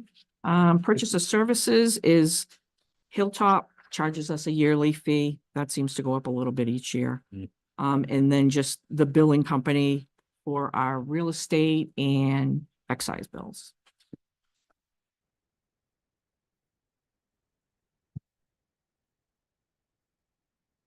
Thank you for the estimate in there as well. Yeah. Some estimates in terms of quantity, how many bills. Oh, yeah. Thank you. Gives a little bit more perspective. Any questions? 5,200? None. Moving on to 54. All right, supplies. Most of this is for the prepaid envelopes that I purchase. I did go down a little bit on this one this year because when last time stamps went up, I purchased a bunch trying to get the lower rate. So I went down a little bit on this one. And the rest is just, I buy a roll or two of stamps if we have extra that I have to put on. And just whatever, paper and stuff for the office, file boxes and that type of stuff. No questions? Moving along. The expenses, this is for my tax taking ad. The cost to file the deeds of the people that do end up in tax taking. This is attorney fees for him to help me clear up some of the tax title stuff. And then a Mass Clean Water administration fee that I get every year. This has been going down a little bit each year. So this was the most current price that I paid on that. Any questions on that? Who's the attorney? That's for Capola, Dave Capola, for anything I have with any questions.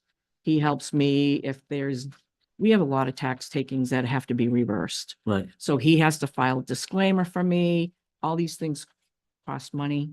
He sends letters to some of my people when it gets to be that nobody's responding, we'll send out notices. If they start not responding, he'll send letters for me. Okay. That type of stuff, anything we have. At $10,000 is going to be enough. Well, I do have the other accounts that were voted at town meeting that I still have for tax title work. So I think we're good with Okay, this. excellent. Yeah, Sounds good to me. yeah. Anybody else? Any other questions, 5,700 or for the treasury report? Good. Did you have something? No, after this, we just go to the debt, Mr. Chair. Oh, okay, Yeah. yep. I mean, that's pretty cut and dry, I think. Mm. It is what it is. Unless anybody has any questions, we will have a couple falling off. Which one's that on? So is it 2? I might not number. 121. 21 in our book, I'm not sure on the PDF. 130. Good math and come down. Add 19. You did a fabulous job. Says the math guy. 130.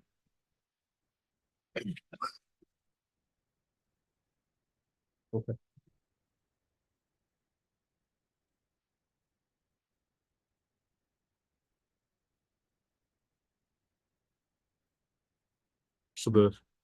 So I'm just gonna, I assume, and I know what that usually does, so that's why I'm asking. Yeah, The 2 that are gonna fall off are the sewer betterment general fund and the school SHN number 3, because I see no interest on either of those 2 numbers. yeah. Those are the notes, Those are the State ones. House notes. Yep, So so that, those are gone. yeah, Okay, yeah, those are gone in 25. correct.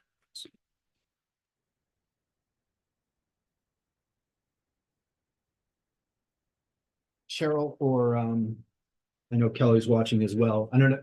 You probably didn't hear earlier our discussion about Worcester County retirement. You know, 2036 is the big year for us to be able to pay that down. We had talked about the Wellesley model. Wellesley went out and they got a loan to pay it off. And I don't know what other considerations there were in Wellesley, but we started to have that discussion of what if we got a loan to pay off our Worcester County obligation if it was advantageous for us. You know, what was the phrase that I used, John? Advantageous debt versus crushing debt. That's right. So not a question or action or otherwise, we started to have that discussion, so you may want to approach that from the financial team to say, what would be the rates? I know advisory is still working on it, but I just wanted to catch you up on a conversation we Okay, had earlier yeah. about that. If we wind up going out, getting a good Interest good rate. yeah, maybe that's something that we can do, and then we'll let Noel press the button to approve the debt so we can stick it to the. Yeah, I'd love to let him do that. He just presses the button, he goes. Make a big one. Kelly has a comment. Kelly has a Kelly has a comment. comment. Yeah. What we can do is we can reach out to Hilltop and let them know that we're interested in doing that and kind of give them, you know, what we're looking for. And that way then, because they watch the rates all the time, you know, and as they see, you know, a trend or something, you know, they could help us, you know, make the determination of when would be the best time to do that loan. So that's one thing, Cheryl, we could do is just let them know that, you know, we're thinking about it and let them be on the, you know, that's what we pay them for. Let them be on the lookout for, you know, good rates or, you know, things that might be, you know, come to be that would be the best time to be able to do that. Yeah. And I got a part of that discussion that we had.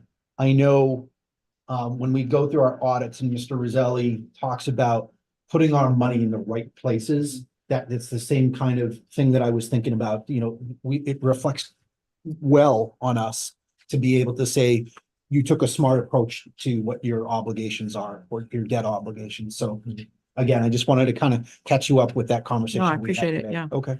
Well, again, Mike, they're going up $100,000 a year for the next 11 years. You do the math, and that's on the low end, on top of what we're already paying them. So what would a constant, pay be each year, to something like a $25 million note? I don't know. The offset the difference. Yeah. I mean, I definitely think there'll be money saved at the end, but what that is, I don't know yet. Right. I would agree. Okay. And it would definitely help having a uniform payment that we're making instead of each year the huge bump of whatever they're gonna charge us based on the actuarial. So that would be, ideal. So who would initiate? Noel go to them go to? I can call Hilltop, just put a bug in the area to just keep an eye out for rates and everything. And I don't know all the players in Yeah. it, so just make sure that our communication is strategic, we don't want to let a cat out of the bag if we don't want to signal anything, but here we are in a Public meeting. Public hearing on video. I'll work Yeah, with her. I But mean, as I'll we talk to you. proceed through. A Yeah. strategic planning session. I was planning to visit, the Worcester retirement folks, and I could certainly ask about, them to explore what a payoff figure would be. What the discounted rate Yeah. over time would be, and also whether or not they. They're gonna have your picture up on their wall. Mhm. After all the emails he sent, But it's important to look at that too, because that's also part of the calculation and cost savings, is if there is a discounted rate over time, we save that money by paying off early and then depending on whatever else comes through. That's right. Yeah, that's part of the calculation. There is one more factor that we can probably figure out with Worcester Board. A lot of times, if there's an unfunded liability, it's recalculated every year based on interest rates. And so where interest rates now are historically higher than they've been recently, it may be a lower payoff amount than we would have had 2 or 3 years ago. I don't know that. Right. But I know that's how a lot of these unfunded pension liabilities do work. And so it may be to our advantage to pay a lump sum while the assumed interest rates are higher, even if it means we take out a bond or borrow at a higher rate. We may be able to refinance that in the future, but we'll lock in that payoff amount while interest rates are higher. Great discussion. Makes a lot of sense. Well, All right, any more questions, Treasurer Collector? No. In depth, thank you. All right. Cheryl, You. pleasure as always. Appreciate it. Thanks. All right, Kelly. Hi. Hello, Kelly. Okay. Hi. So I have the 5,100 for my salary. And Nancy, Page 14. yeah, mine has 16 on the bottom, so I guess, yeah, It 14. starts, you've got a cover page that talks about goals and things like that. So it's Yeah. page 14 and 33 if you're using the PDF. All right, 5,100. Okay. So yeah, that just has mine and Nancy's salary in there. Do have the few floating hours, for Nancy with, issues or something that's happening that she would need to work some extra hours. So far, we've not needed to utilize that, but just have that in there to help with that. Any questions on that before I move on? Okay. And just like Cheryl, mine is the 5,110 is the conferences that we attend, the law, and then we've got the conference at Amherst, which I'm attending this week. Nancy was unable to attend this year, and so we've got that, and we've got just different things for mileage for Nancy when she's going to the conferences and things like that. And I think that's pretty much it for that. Any questions, 5,110? The lodging for conference. Where are you staying? I usually stay at the center where we have the conference. It's in Amherst. So this particular year, I wasn't able to get into the conference center hotel. Those, once they open it, are usually they're gone. It's almost like when you have the radio station and they tell you you're going to be caller 9. Once that email comes out that the rates are open, those rooms are gone quickly. I even tried last year to call and see if I could get it the week before, but they wouldn't honor the rate. They won't honor the rate until that email goes out. So we're staying at a Comfort Inn that's down the road. It's hard to, I've done the same thing. That's crazy, huh? It's like a lottery. It is. The cake was sold out in 10 minutes. I kept it. Oh, the cake- Like the the cake's minute, gonna be untouched. minute, they had extra, they booked extra rooms and it was still. Sadly, it makes sense because you have 351 towns and cities all vying for the same venue. Right, in school, Yeah. school is once a year. So it's that week or you don't go that year. Mhm. So it's everybody that needs to go, because you need to continue, even if you're not testing, you need to go for recertification. Reset, yeah. So everybody's They got there. It, yeah. Yep. Exactly. Wow, Yeah. thanks. Any other questions? 15. Okay. All right, Kelly, 5200. Okay.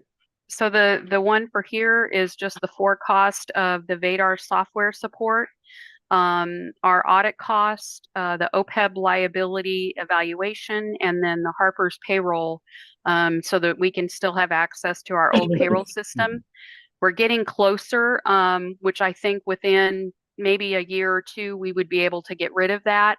But Worcester Regional just calls out of the blue and says, can you tell us what this person was making, the third week of March in, 2017, or how many hours did they work, or these random weird things. God. So, we have to have that for, just for right now, but those are getting fewer and far between because we're down to the point where a lot of the people that were in that payroll system, are retired now. Any questions? 5200. Nope. And then on my office supplies, it's just the various things we would need. Mailing the 1099s is the biggest, expense I have during the year. I may be able to get rid of one of the boxes of envelopes because I'm working with the retirees now to do their notifications by email. So we're not having to mail all the letters to them. I've got quite a few that have, we're doing the email notification now, so we're not mailing as much. There is still the handful of them that, they're just not very tech savvy. So we're still mailing letters, but it's nice to send a handwritten or a letter once in a while, and I can write a note to them that, hope they're doing well. And, it's just nice to still have some connection with them. Yes. So, Do people Yeah. still have the opportunity to opt into these 1099s electronically? at this point, no. The system is we can file with the IRS, electronically, but typically no, we have to still print and mail them. Okay, thank you. Any other questions? 5400 or for accountant overall? Kelly, it looks like we're good on our end. Okay. Thanks, Kelly. Cheryl, are you still there? Yes. I just wanted, I understand during one of the recent select meetings, there was a question about the mailing with the motor vehicle excise and the problems with people getting their bills. And I just wanted to bring that up that this was examined, like Cheryl spent hours on this within the last 2 years going over this and trying to figure out finding the common denominator of what the issue is. And everything has come back to that it's the post office is the problem. One of the Mass General laws is that, it's the onus of the taxpayer for that. They know when the bills come out. So even though maybe they don't get it in the mail, they still know that they owe that. So I just kind of wanted to bring that, to light that, we had spent a lot of time trying to figure this out with the company that mails the bills. I know they've got other towns in our region that are having the same issue. So it's not just Templeton. So I just wanted to bring that to, the attention so that hopefully if there is questions of the community on that, then, that's where we are with that. Oh, there's Did you questions. did you have anything to add, Cheryl? No, I thank you for saying that. I mean, it has become a big issue. And again, this year I spent a lot of time with the billing company and they have the dates. Most of the items were in the hands of the carriers here the next day. So the billing company dropped them in wherever the distribution center is. And they were here the next day in the carrier's hands to go out. Where the disconnect is, we don't know, but it's getting here. It's getting into town. There's been a lot of misinformation posted out on Facebook and social media. Social media, We got if you want to survive. we got calls Thursday because of something that was said during the select board meeting. People think all their bills went to Jeffrey and Jeffrey, and they have not yet. So we had people calling extremely angry. It was like a nonstop all day. Erin, can you hear her? Okay. Okay, motor vehicle information is not public information. If you have 3 people in your house that have a vehicle registered in their name, you're getting 3 bills. We can't combine them. But the rates we pay for the billing company roughly are about 15 cents as opposed to whatever stamp is I would have to pay. So not only are we saving a lot of money having them do this, they print stuff, bill. But they're getting here. So I don't know, I put 2 claims in with Postmaster General and pretty much got told you're getting to your town. So we have residents come in and say, I have 3 people's mail in my box, maybe twice a week, and I go dole it out. But my neighbor doesn't talk to me, so he won't give me my mail. It's getting here. I don't know what happens when it gets here. So I just have a couple questions. What percentage of the bills? Is it a majority of the bills? I don't know. I mean, Minority of the bills? it's definitely a minority, but it's just, we can't tell who did and who didn't get them. Unless they call. Can you give a ballpark? I've been working with residents to put in their calendars on their phone. If I don't get my bill by February 1st. Right. So That's they the can put it on their roughly phone this. as an alert, or we could do a code, whatever, enhanced. If you haven't gotten your bill, call the treasurer. I mean, just brainstorming. Maybe we could just. I put it in the weekly, every week. And you get it out announce there. it quarterly when you come in. Yep. You tell when they're being. But they're the same time, roughly the same time every year, but it's the registry. All the information on your bill is Right. from the Registry of Motor Vehicles. Right. If your address is incorrect, you need to change it. We can't do that. The value that's on there, we don't do that. The registry does that. The registry sends us the file roughly the 3rd week of February, second, 3rd week. We try to get them out fairly quickly because the town needs the money. So that's a good portion of our motor vehicle is the first commitment of the year. And the next one's out already. So this one's held up to go out because this one's not through yet. So it's roughly, if you don't have it by the 1st of February, give us a call. I can mail you a new one. I know that doesn't do any good if you didn't get the first one, but at least it's an attempt. Or come And you in. can always come in and pick one up. I can email it. I can give you the amount. You can pay it online. There's a lot of ways to. I'm sorry for the disrespect. John. Yes. Well, I mean, we talk about the minority, what happened to my family twice, so maybe it's just me. But it was funny though, because both of my sons, so one of them had an excise issue and you know, you get the white, he never got the white, but he did get the pink. I'm like, pink is bad. It's better than yellow, but pink is bad, because Jeffrey's always yellow. So I said, hey, you gotta pay that, which was a small amount. He's like, okay, so he went here and paid it, and she goes, well, this is for 23, you still have 24, so that one's coming. So just so you know. And then my son didn't pay his, somehow there was a disconnect about the, I think it was the tax, real estate tax. And I'm like, you have to pay it comes out every year at the same time. Oh, I forgot. Well, that's not my fault, it's your fault. Well, now I have a lien on my house. That's not my problem. That's your problem. And then he's like, I have to pay to get the lien taken off. I'm like, again, that's your problem, not my problem. So thank you for doing what you're doing. And I'm sure it is the post office. We tried. I No, appreciate your yeah, explanation today to the community, because I feel like they need to understand that. You Yeah. cannot change any of these excise Right. for them. You don't have the capability or the qualification to do so. Right. If they have questions on their excise, you know, they can jump all over the registry of motor vehicles as far as I'm concerned as Right. well. I mean, we can You know, answer, make phone calls there. questions. Right. We Call can- them, they have a phone. Yeah. I don't know. Mr. Chair, it won't hurt to, I mean, even use the phone system in the future. I mean, because we're paying for it, to send an alert out to say, hey, everybody, a nice message, your real estate taxes are due for this quarter, or your excise taxes are I don't due. know if that was an emergency. It's thing. not really, it's just Community information. service. Public service. Based Me on the too. community Yeah. reaction to that, then I Steve would, had it on Facebook. we say it in the beginning of our meeting Mhm. that important information is used through Code Red. Again, Code Red, the last time I talked to Eric Baker, our Code Red signups was in the neighborhood of 1,000.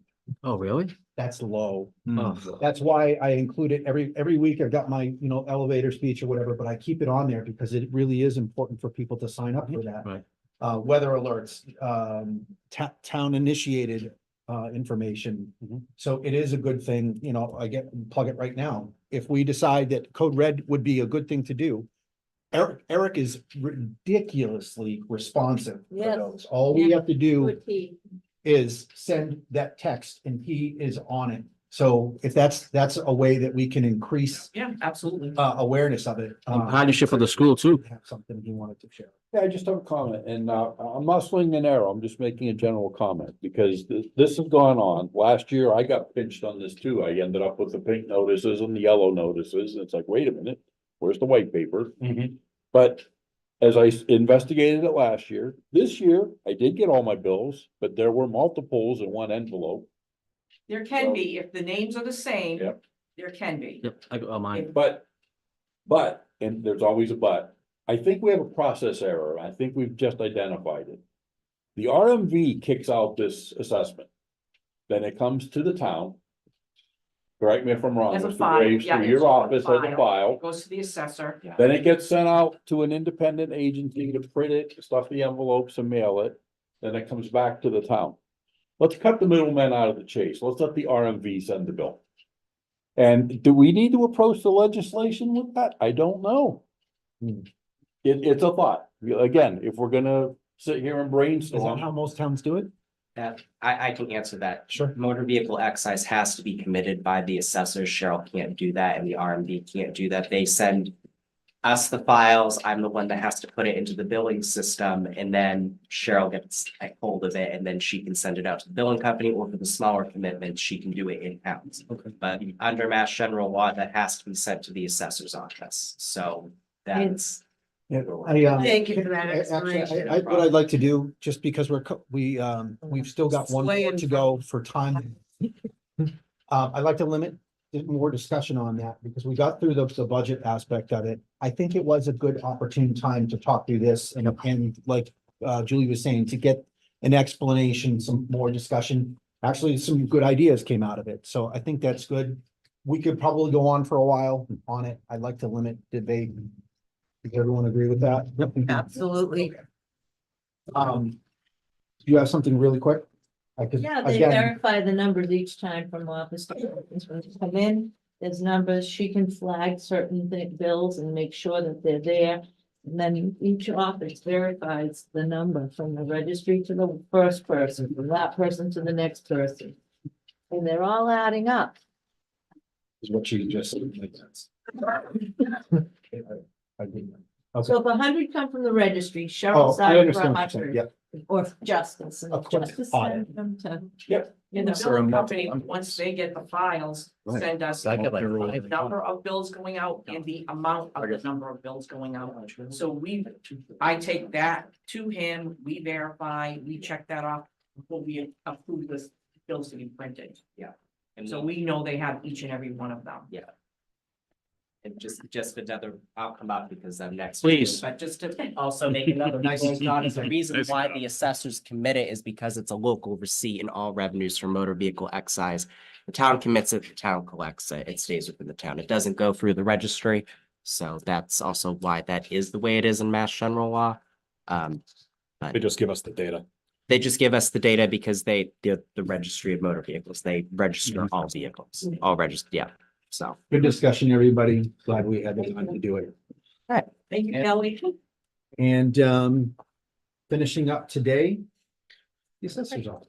All right. Hi, Justice. Hello, hello, members of the board and members of the advisory committee, Justice Graves, Deputy Assessor. Start off, does anybody have any questions about our budget narrative, or we can start off with this? Your new growth projected for 25 is 70,000, being conservative, because I think last year's new growth was what? 139. Right. Yeah. Okay, fantastic. You okay with that, Adam? We plugged the 70 in. So I'm all set. Thanks. Up in at 5,100. Okay, 5,100. So that's our personnel account. That is me and my salary increase. And then the amount for our administrative assistant. You'll see the MAAO certification. I currently do not have that, but I am working on the classes towards that and should be eligible come this fall. You have to work in the office for 2 years and meet certain course requirements for that. The major difference in this account from last year, for anyone who's comparing years, is we no longer have the assessing consultant planned for FY25. Between the Board of Assessors, myself, and the assessing consultant, we feel the transition has moved smoothly, and by the end of this fiscal year, everything is in order. And everything is in order right now, but the amount of questions that I have is significantly reduced, so we're doing well. Any questions? Nope, looks like we're gonna move on. Okay. Looking at employee support 5110. This is where all of our education, membership dues, if we have to travel, my notary public, supplies, or, any random miscellaneous that kind of floats between those. This actually has not changed from year to year. We still anticipate this amount. The cost for taking any type of workshop or any conference are just so much higher. They're matching, courses are very expensive, but now the conferences are pretty much matching those expensive amounts now. So that I wouldn't recommend. Me and the town administrator had a conversation about that, and this is what we've requested. And the lump sum disalloweds that are on the various pages, I've already had a conversation with the town administrator about that, and we can absorb that. Okay. That's where we stand on that. Are there any questions? Nope, any questions for 2110? Okay. Let's move to purchase of services. These are for our software purchases, as well as some of our equipment repairs.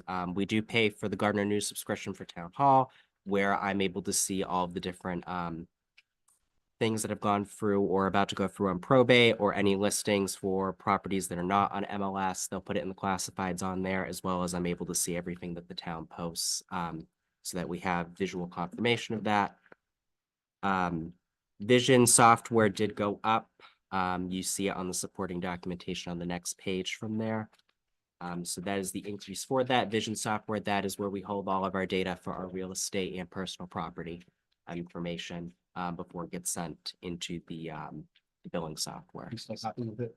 Yes, Vision is the best, but Vision also, it's been working well for us in the Yeah, office. So I know when I go to MMA, all the different software people try and suck you into their, yes, into their stall, telling you, but if you're happy, then I'm happy. And the difference between Vision and a lot of those other companies is Vision primarily started as a valuation company and then moved into its software. So they are very good on those fronts. Other packages that are out there, they're mostly software-based companies. So when you call for customer support, they might not even be talking about what the specific issue. So there's a lot of changes. Patriot just had an acquisition. Patriot Properties is a big one. They had an acquisition. They've changed more into a software company as opposed to valuation and software. So for what we get for Vision and the expertise and the customer support, it works very well. Is that cloud-based? It can be. We do backups with Vision, but actually I am not, our office, and the Board of Assessors made this change. Well, it's always been like this, but the Board of Assessors have it set up where everything's localized in our office, and then we do have backups. But currently we don't see the need for it to be in the cloud right now, and everything is working fine, and we do have backups for Vision, and we do have that tech support and communications. So Backups meaning like on disk, on a thumb drive, like, through Vision, through their online services. So, but we are not based, but our main, so when we're talking about the cloud, my ability to go in and out is local. It's not, I don't have to go through the internet in order to access our real estate information. I can do it all locally. So when the internet's out, I can still do data entry and I can still pull information on every property. so if we had a catastrophic failure, a lightning strike, and it fried your system. I would be fine. Okay, next, I'm good. It's a great answer. Mhm. No hesitation. You and your mom have some excellent. Yeah. That's the best. That's 1 and 2 for the day, really. I'm moving on. Wow. And, Yeah, this next one. cartographics, or CIA GIS, I mean, that's just our, yeah, they're very valuable. They're the ones that host, so that amount there, is for our yearly mapping updates, which we need to do in order to stay compliant with Mass GIS standards, which allows us to have access to the 911 state grant, that you receive back. If we're not in compliance with that, then we wouldn't have that, but, cartographics does a good job. We go through them. I thank them when I walk, when I, the company president and otherwise, I thank them and I really tell them they got a great product. And then the costs from that are also for hosting the online web service that people utilize to see all their properties online. So the only major change that happened in this account is we no longer have the legal expense item, and we don't have anything anticipated right now for the near future with any ATB or anything at the moment. So there's a big difference. Are there any other questions on purchase of services? Okay. All right, our 5400 account supplies, there's no change in our request. It's just our office supplies that we need, such as our envelopes, any letterhead, that sort of material. Are there any questions on office supplies?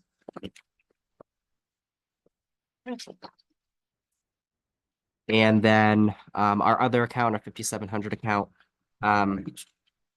this takes into account an increase in the postage that just recently happened.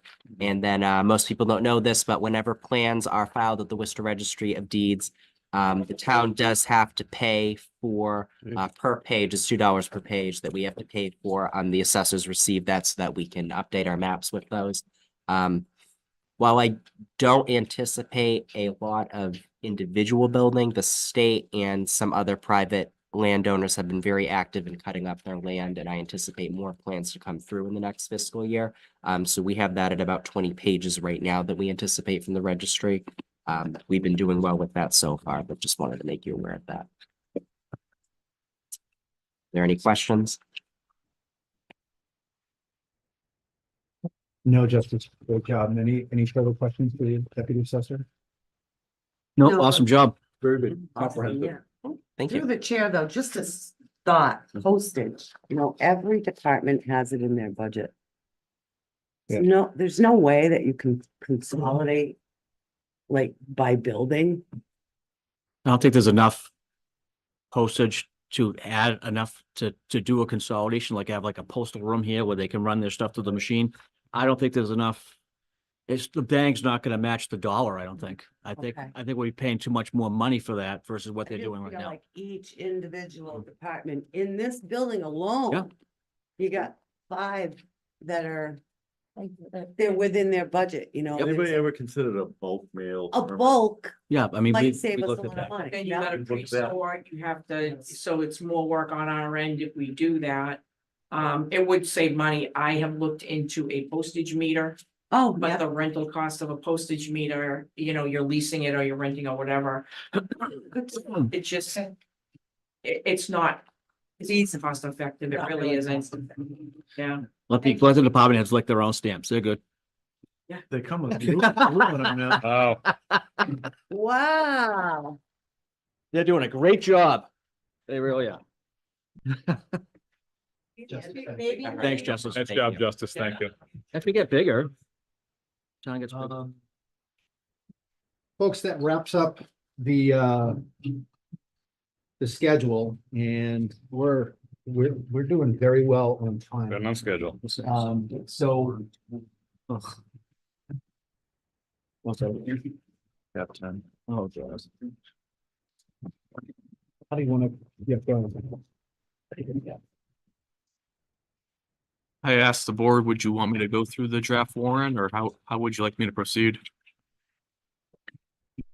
Just go over each article on the draft warrant? It's a good question, because I feel like he's already gone through each individual one with the board already.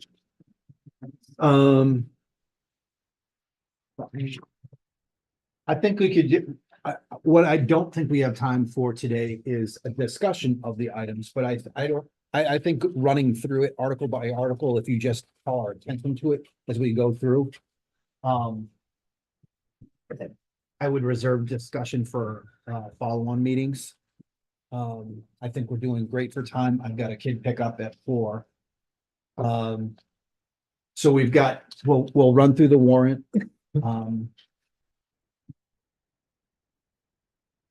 I don't, you know, it says warrant wrap up and overview. From a wrap up perspective, I wanted to know if there were any notes that as we went through, like, we brought up, the first one that I wrote down was the 54,000 for the laborer. I guess I want to make sure that we all agree on different opportunities that we saw through here. A lot of good discussion today. We talked about potentially swapping debt. We talked about, a very unique way forward for public safety manning. And I think that was a really good aspect of it. The flags. That'll be a watch item just to kind of make sure that that we've got process to watch the structure for that.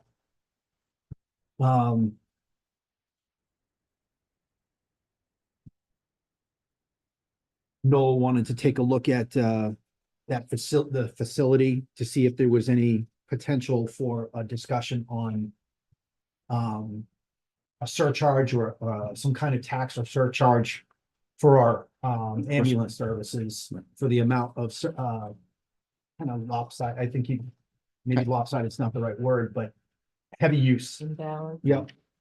I think that's a discussion that will have to be held with John Zlotnick or. Yeah, Durant. I agree. Police, taking a look at, doing a camera grant. The police chief talked about we're now fully funding the cameras where it was a grant, so maybe we could find a follow-up grant. So I would shoot that over to the grant writer to say what is possible here. Bottled water, we did, because Gail, helped us with that, so we answered the bottled water question. Adobe licenses, I would like to make sure that Steve is connecting with the other department heads about if he's got a Adobe Creative license, how many can he share with those? Because that was, again, was this kind of meeting to make sure that we've got that kind of crosstalk. We talked about the potential of looking at lawyer breakouts for different legal line items, not an action, but a potential for what kind of data we could get from that. We talked about the Worcester County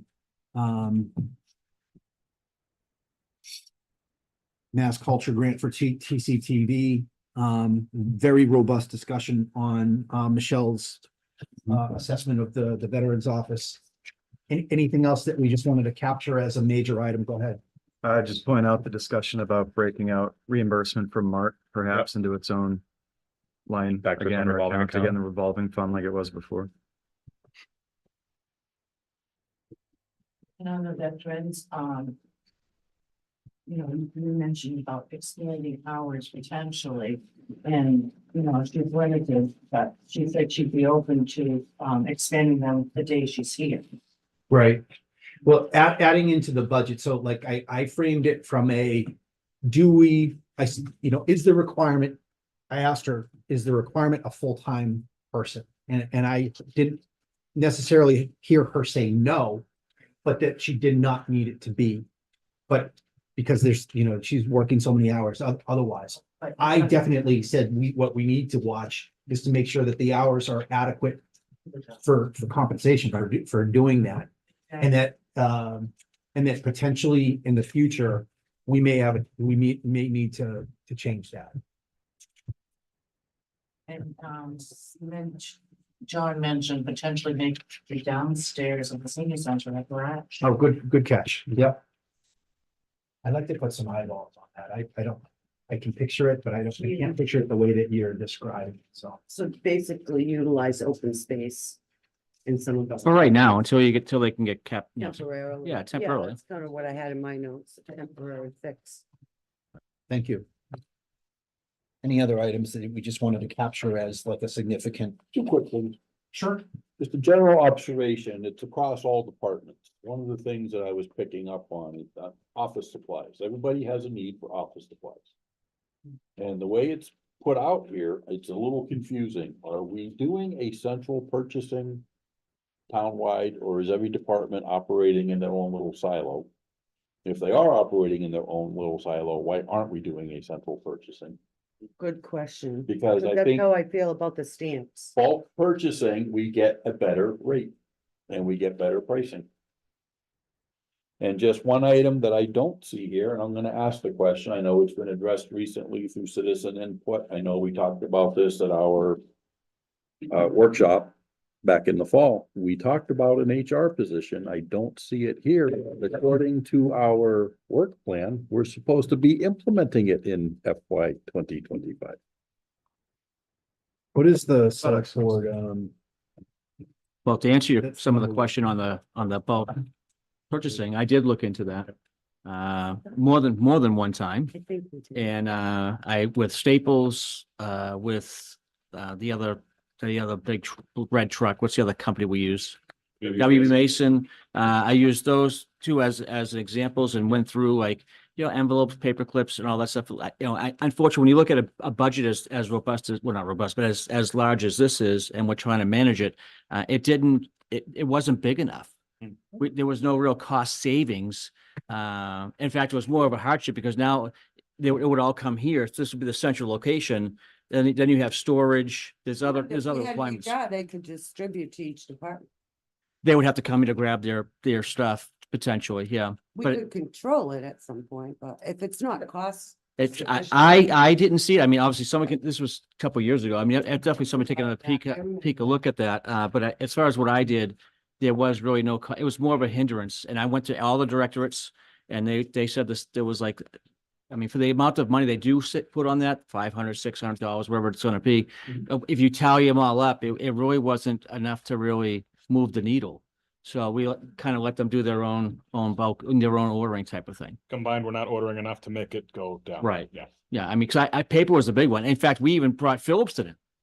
And we wanted to, with Phillipston, I said, just paper, that's it. If we buy 2 pallets of paper, we can just, across the board to include Phillipston. Well, Phillipston didn't want to play, but then it was, where were we going to put it? Yeah. I mean, where were we going to put, Just line the hallways. 100 reams of paper and We went east where they have the room. Remember Gardner? We partnered with Gardner for the COVID-19 Mhm. kits. Yeah. We partnered I'm with just, Gardner. I mean, partnerships are great. Municipal agreements are great, but as far as a small town like this, I mean, it's really just not cost effective. It really isn't. I mean, you're talking couch cushion money as far as that goes. on the HR director, we, and help me guide the discussion, Tim. Yep. We saw that as a full-time position, full-time equivalent, an FTE. We do. Yep. Working within, it would be 5,100 for the select board, correct? Yes. I would like to take the same approach, as, well, almost the same approach as the laborer, the 54K laborer, to basically start the conversation, what, continue the conversation for what it would cost for a full-time, if I was to use the assistant town administrator's line item, to be able to target that, it's a paragraph and line. I know what you're gonna do. Yeah, paragraph and line for who would fill that. I'd also, you're right, so we don't see it in there as an HR director, even though that we had it as a directive. I'd also like to I'd like to have the conversation about what can we restructure in the select board office? Yeah, I'm just gonna finish my thought. Because I think restructuring, I have some ideas on it, but I agree. I think it's the right kind of position that we should have within the community. So that's what at least those two items is to target what the FTE would look like. Mhm. And then potentially, if we can't shake the couch cushion, Right. to shake loose that 60 to 68,000 line item. How restructuring might actually be something that we can do. Adam, you wanted to follow up on that? I did, because I've been having talks in my office because the goals say start 24, implement 25, and final for 26. So looking at restructuring our office, or perhaps changing job descriptions, finding the right person, or perhaps funding come 26 is a discussion I think we should have. Okay. The qualifications need to be there. Yep. Can't be just anybody filling an HR position. Correct. We currently do that and it's failing miserably and nothing. Well, toward any of I the don't want to say employees that it's, I want to say it's. So what fair. is- Well, it's frustrating, What people is- are frustrated by it. Again, this is this is definitely a select board issue. But I think if you come to the table with the job description and all the stuff that's needed, you present that and then you guys can make that decision. But just talking about, because you're right, it's definitely important. And they definitely should be certified.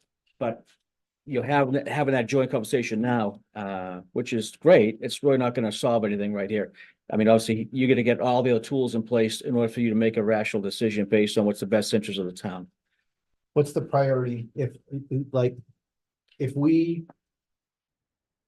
money is fluid, it's changing. Yep. If the budget turns out where we actually can fund one or both, what's the feeling for a priority level for either a Between labor- HR or labor? Yeah. Well, I mean, my notes, I looked at one police, one fire, one laborer, and then now the HR person. You're looking, you're looking at probably about, Yeah, I mean, that's what I'm looking at for future utilization. So priority between HR and the laborer. I mean, unfortunately, I would go with the laborer just because the workload that's out there right now, there's not enough staff to do the job. Right. I mean, and not that HR is not important. It's very important. Insurance is important. All that stuff is important. But when you look at at our scale, our level, I mean, the labor would definitely be more cost effective because you're gonna get more out of that labor. Not that you won't get anything out of, again, I don't want to say you're not getting out of HR person. There'll be a lot of good attributes to that. But I think for right now, I think the labor would be the more important job. so let me restate, so Adam, as we're counting down to town meeting, if we wind up if you see an opportunity to fund positions, I guess our wishes, our instructions would be labor, because we're using about a $60,000. And that would be cheap. A labor would be cheaper too. Yep. This is separate from the police discussion. It is, it Right. wouldn't be done the same way. So we're looking, if we had an ability, Does that if make we had sense? $60,000 come our way, we would want the labor. And then the second would be an HR You know? targeted at a $60,000 pay scale. Understanding that we went through the grant writer, we put it out at a certain pay scale, and it sat on the street for well over a year before we wind up getting bites back. And actually, that was last year's budget discussion. We added money into it and we wound up, we got a bite, so. Does everyone agree on that? Because we went through this last year, and again, Adam, calculations might change, something might change with the, I think we're in house two. Well, I would say it's gonna be interesting to see where the health insurance comes in. Okay, oh, that's another one. That's key. It's true if the health insurance comes That's in key. lower But, than but the- I want to make sure that we're addressing that. That's- So we got- labor, HR, and then that's kind of the instructions that were, or what the consensus is for any opportunities that come up. Mm-hmm. I didn't think that we had any others where that we were trying to jump on. So personnel, those are the two that we're looking for. Understood. You want me to go through the warrant? Yeah, that'd be great. Just trying to keep us to our work plan. Absolutely. Yep. Thank you, Tim, getting us on track. Sorry. I do have two other quick comments. If you look under, just forward of tab 1. You have an Adobe Acrobat sign page. What's a select board? It's a typo. Oh, yeah. Yeah, it's got a point on that one. All right. But immediately behind it, our countdown to annual. Whoopsie. That was good. Our countdown to annual meeting. Is it reversed? Should this be flipped, the order they're presented? It's a countdown. Countdown. Oh, Yeah. We're doing it in I had to reverse read order. You gotta backwards. start Yeah, with we the got it, bottom of the yeah. page and work up. Yeah, for note for next year. Yeah. Start with the select board meeting item goal setting at the top of the list and Yep. work down And to as town we meeting cross at the them very off, bottom of the we're- list. Yeah, we're no, he's got a counting point. down. Yeah, he's got a point. It was just a, That's fine. Yeah. just a thing as I was doing my due diligence and crunching through this book in the 2.5 days I had. Makes sense to me. Thank you, Tim. All right, let's go through the warrant.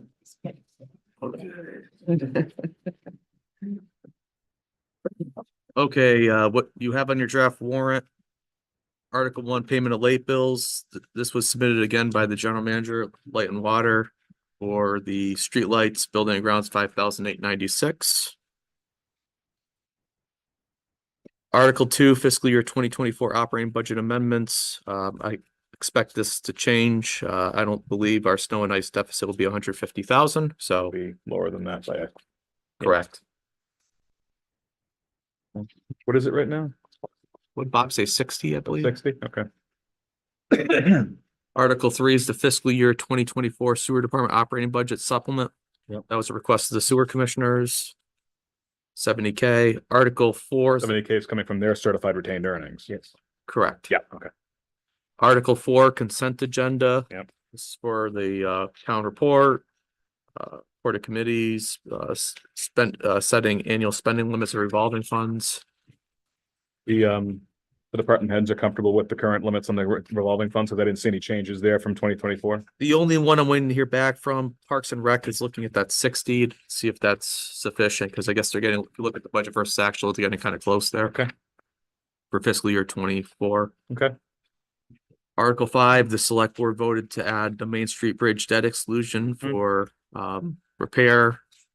This is a 2/3 vote at town meeting. We're gonna want to have our explanation very well set out when we get into that, or when we get to that article. Correct. Yep. And as I pointed out too, and Cheryl pointed out this evening, you have about 350K of debt dropping off that would This be would replaced with basically- that. It's got a 1-for-1 swap. Article 5 was a placeholder for planning board articles because Lori didn't have them to me. She did say she was going to bring them, and I guess the planning board only recommended the advanced recycling one that the select board were looking at doing anyway. So that should be ready for the final draft warrant. Excuse me. Can I ask a question? I'm sure it can be fixed easily, but Article 5 Main Street Bridge debt exclusion, and then next is Article 5 placeholder for Oops. planning board. Oh, there you go. Counting, So yeah, numbering issue. all the numbers may have to be pushed back one. The numbering will, yeah, and the final one will all be flush Should be fixed. or in order. Just don't want anybody to be like, remember that Article 8? What are you talking about? And it's Article 9. Eh, Yeah, not wrong. Good Yeah. catch. I missed Larry and that. his brother Daryl and his other And brother. his other Daryl. brother. His other brother, yeah. Article 6 is to amend the bylaws regarding the advisory committee. This is a vote that they took to strike a joint meeting for a request from their reserve fund. Yeah. So I put it in there as submitted by select board on behalf of the advisory committee. Mhm. Unless the select board have any issues with me wording it that way. I mean, I don't want to put it in there final unless the board's okay with it, so.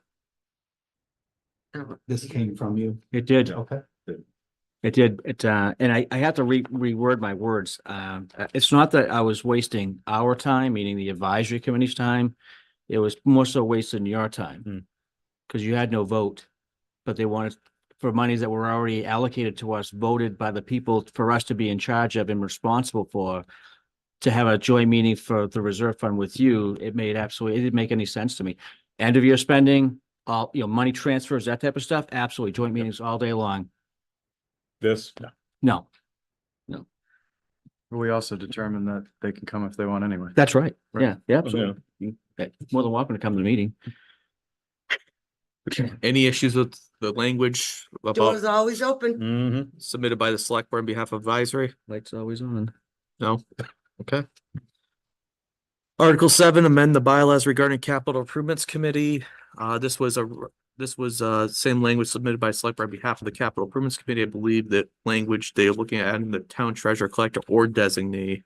So just adding Mhm. or designee there. Mhm. That came from the capital committee. Article 8, Baldwinville School. I just have to, I got the surveyor to get back to me from the Baldwinville School project. We just have to adjust that 2.8 number. This was the one that we had to, that we didn't present it at the fall, right? Yeah. This one goes back to 2020 Okay, good. and it just to correct the They're all map nice. numbers Right. and It will the be acreage fine. amount. Mhm. But the developer's attorney's talking with our attorney, so we'll get the final version of this. Might change a little bit more. Mhm. 2/3 vote there. Funding of community preservation accounts. This is their annual article. And on all these, I have submitted by select board on behalf of the community preservation committee. Mhm. As I believe it agreed to, I'm not sure if it was this board or the previous board. Breaking out each one of their projects individually, so they're voted on based on the merit of each project. Yep. Article 10 CPA funding for the Grange Hall project of the 50,000 for the ADA lift access at Grange Hall. Article 11 is the CPA funding for First Church project, 331,700 for historic exterior renovation. Article 12 is CPA funding for emergency management building engineering design phase 1. Any questions on those? Those are all sent to me from Community Preservation Committee. Mhm. Article 13 is the annual article for the Templeton Scholarship Fund. Article 14 is the property valuation account. This is a request of the assessors. This is every year because this is the 3-year, requirement. Article 15 is the fiscal year 2025 sewer department operating budget. Article 16 is the fiscal year 2025 cable department operating budget. Mhm. Article 17 is the set the salaries of elected town officials.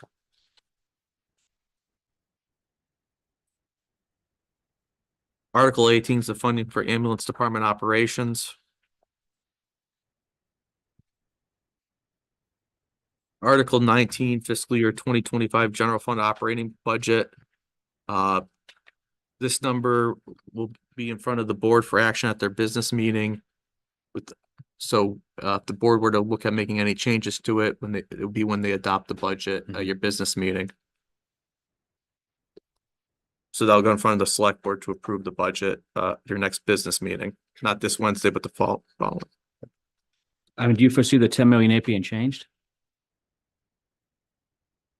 I mean, sometimes the board will move money between departments. I think that's, I think last year we changed the bottom line number. I think we just moved some funds Okay. to different department, from one department to another. Okay, thank you. But the bottom line number, I don't think they changed, if I remember correctly. Article 20, this was, somebody suggested to me to break out the police vehicle to show, that way people see that that we have that just for the police vehicle. That article is Article 20. Sure. Can I ask a question? Is that an agreed amount, like a contract amount that they already have to purchase the vehicle? Or if the vehicle costs more or less than that exact dollar amount, how is that rectified or? Interesting question. So you see the police chief's request, it was 64 something within the budget book. Yes. And I added 5% to that because they were going by state bid pricing. Okay, so if it comes in closer to 64, then what Or happens? take for the any rest of other it? action related there too. So We they set- can we move set it. the- Yeah. We set the ceiling. Okay. But also the police have a gift account as well, They if it do. were to be over Right. And I'm also, sure we can work it out. I was just curious the Yeah. mechanics of it. or within their, yeah. Right. But and you said it's coming from certified free cash, when in fact, it's actually being utilization of the meals tax dollars, which went into It's free a certified cash. free cash. Okay, I just want to make sure people understand that. It's just not labeled that way, but it's utilization of the meals tax Right. is what's buying this vehicle. I believe you mentioned it to me about separating it. I so did. Folks Thank understand. you so much. Or you are one of the people. Okay, so that's Article 20. Any more questions on the vehicle? Okay. Article 21 is the fiscal year 25 capital and special articles article. That's the free cash portion. Article 22 may, in fact, be a free cash one as well, depending on where that snow and ice deficit lands. Right. Right, because if snow and ice deficit lands much lower, this doesn't have to come from CapEx, right? Then we could make sure we don't use anything from CapEx. Yep, that'd be wonderful. That's Article 22. And you see what's listed there within the items. Article 23 is the select board signed the Gamma agreement for the opiate money. And this is for the first payment, because comes out, we established that opiate abatement stabilization fund. Town meeting needs to vote 2/3 vote to honor what the agreement that the select board signed. And that's a 2/3 vote. Article 24 is the Montechusett Regional Vocational Technical Schools assessment. Article 25 is in there against a regional school district. I believe that number has since changed. But until they I don't think they certified that their final number at this moment, so that could in fact be even lower. Article 26 is Norfolk County Agricultural School tuition. Article 27 is the Norfolk County Agricultural School transportation. You took, for that one, you took this year plus 5%, right? Correct. Okay. Then Article 28 is a non-binding question regarding bridge on Stonebridge Road. This one's, it's a little bit different than the fall because some folks wanted a walking connection. So it was adjusted to see if town meeting would support it with a walking connection. And that's the draft warrant. I still have an article that I received for the EDIC. And the planning board, EDIC and planning board that I did, that came in after I. One is, it's not a placeholder. If town council comes back and says you're well within. Correct. Yes. Because it was the question of who makes it. And, my interpretation was that the select board makes it. It's the plan that needs to be accepted by the town meeting. So as soon as we figure that out, we'll know. Okay. Right. Like Plan A, assuming that the school budget is balanced. Yes, I would assume. I mean, obviously, a budget is a living, breathing document. It's gonna flow like water. And We will walk into that meeting Yeah. with how it will be solved. That's a weird way to say that. It is. Both parties will be in agreement for how it's going to be solved. Yes. Yeah, there won't be any, bickering, yeah. no drama. Well, thank you very much for going through that. Thank Folks, you. that was a very productive day. I think a lot of good things came out of it. I am super glad at the end, we went through all of those line items just to kind of revisit those. I've got them written down. Andrew went through a couple, Tim had a couple. I might watch this recording just to kind of write them down to say and email them to everybody to say, here are the things that we, at the end of the meeting, we talked through. And any of the go-dos or that we have. Any final thoughts before we close? Only that this is part one, part two is this coming Wednesday, and that's the school budget presentation at 6:30. Mr. Chair, would you like to close yours? Sure, I'll entertain a motion to adjourn at this time. So moved. Thank you so much. And a second. Thank you, Andrew. How do you vote? Yes. How do you vote? Yes. And I vote yes as well. Thank you. And I'll entertain a motion to adjourn from the select board. So move. Second. I have a motion and a second. All those in favor of adjournment signify by saying aye. Aye. Any opposed?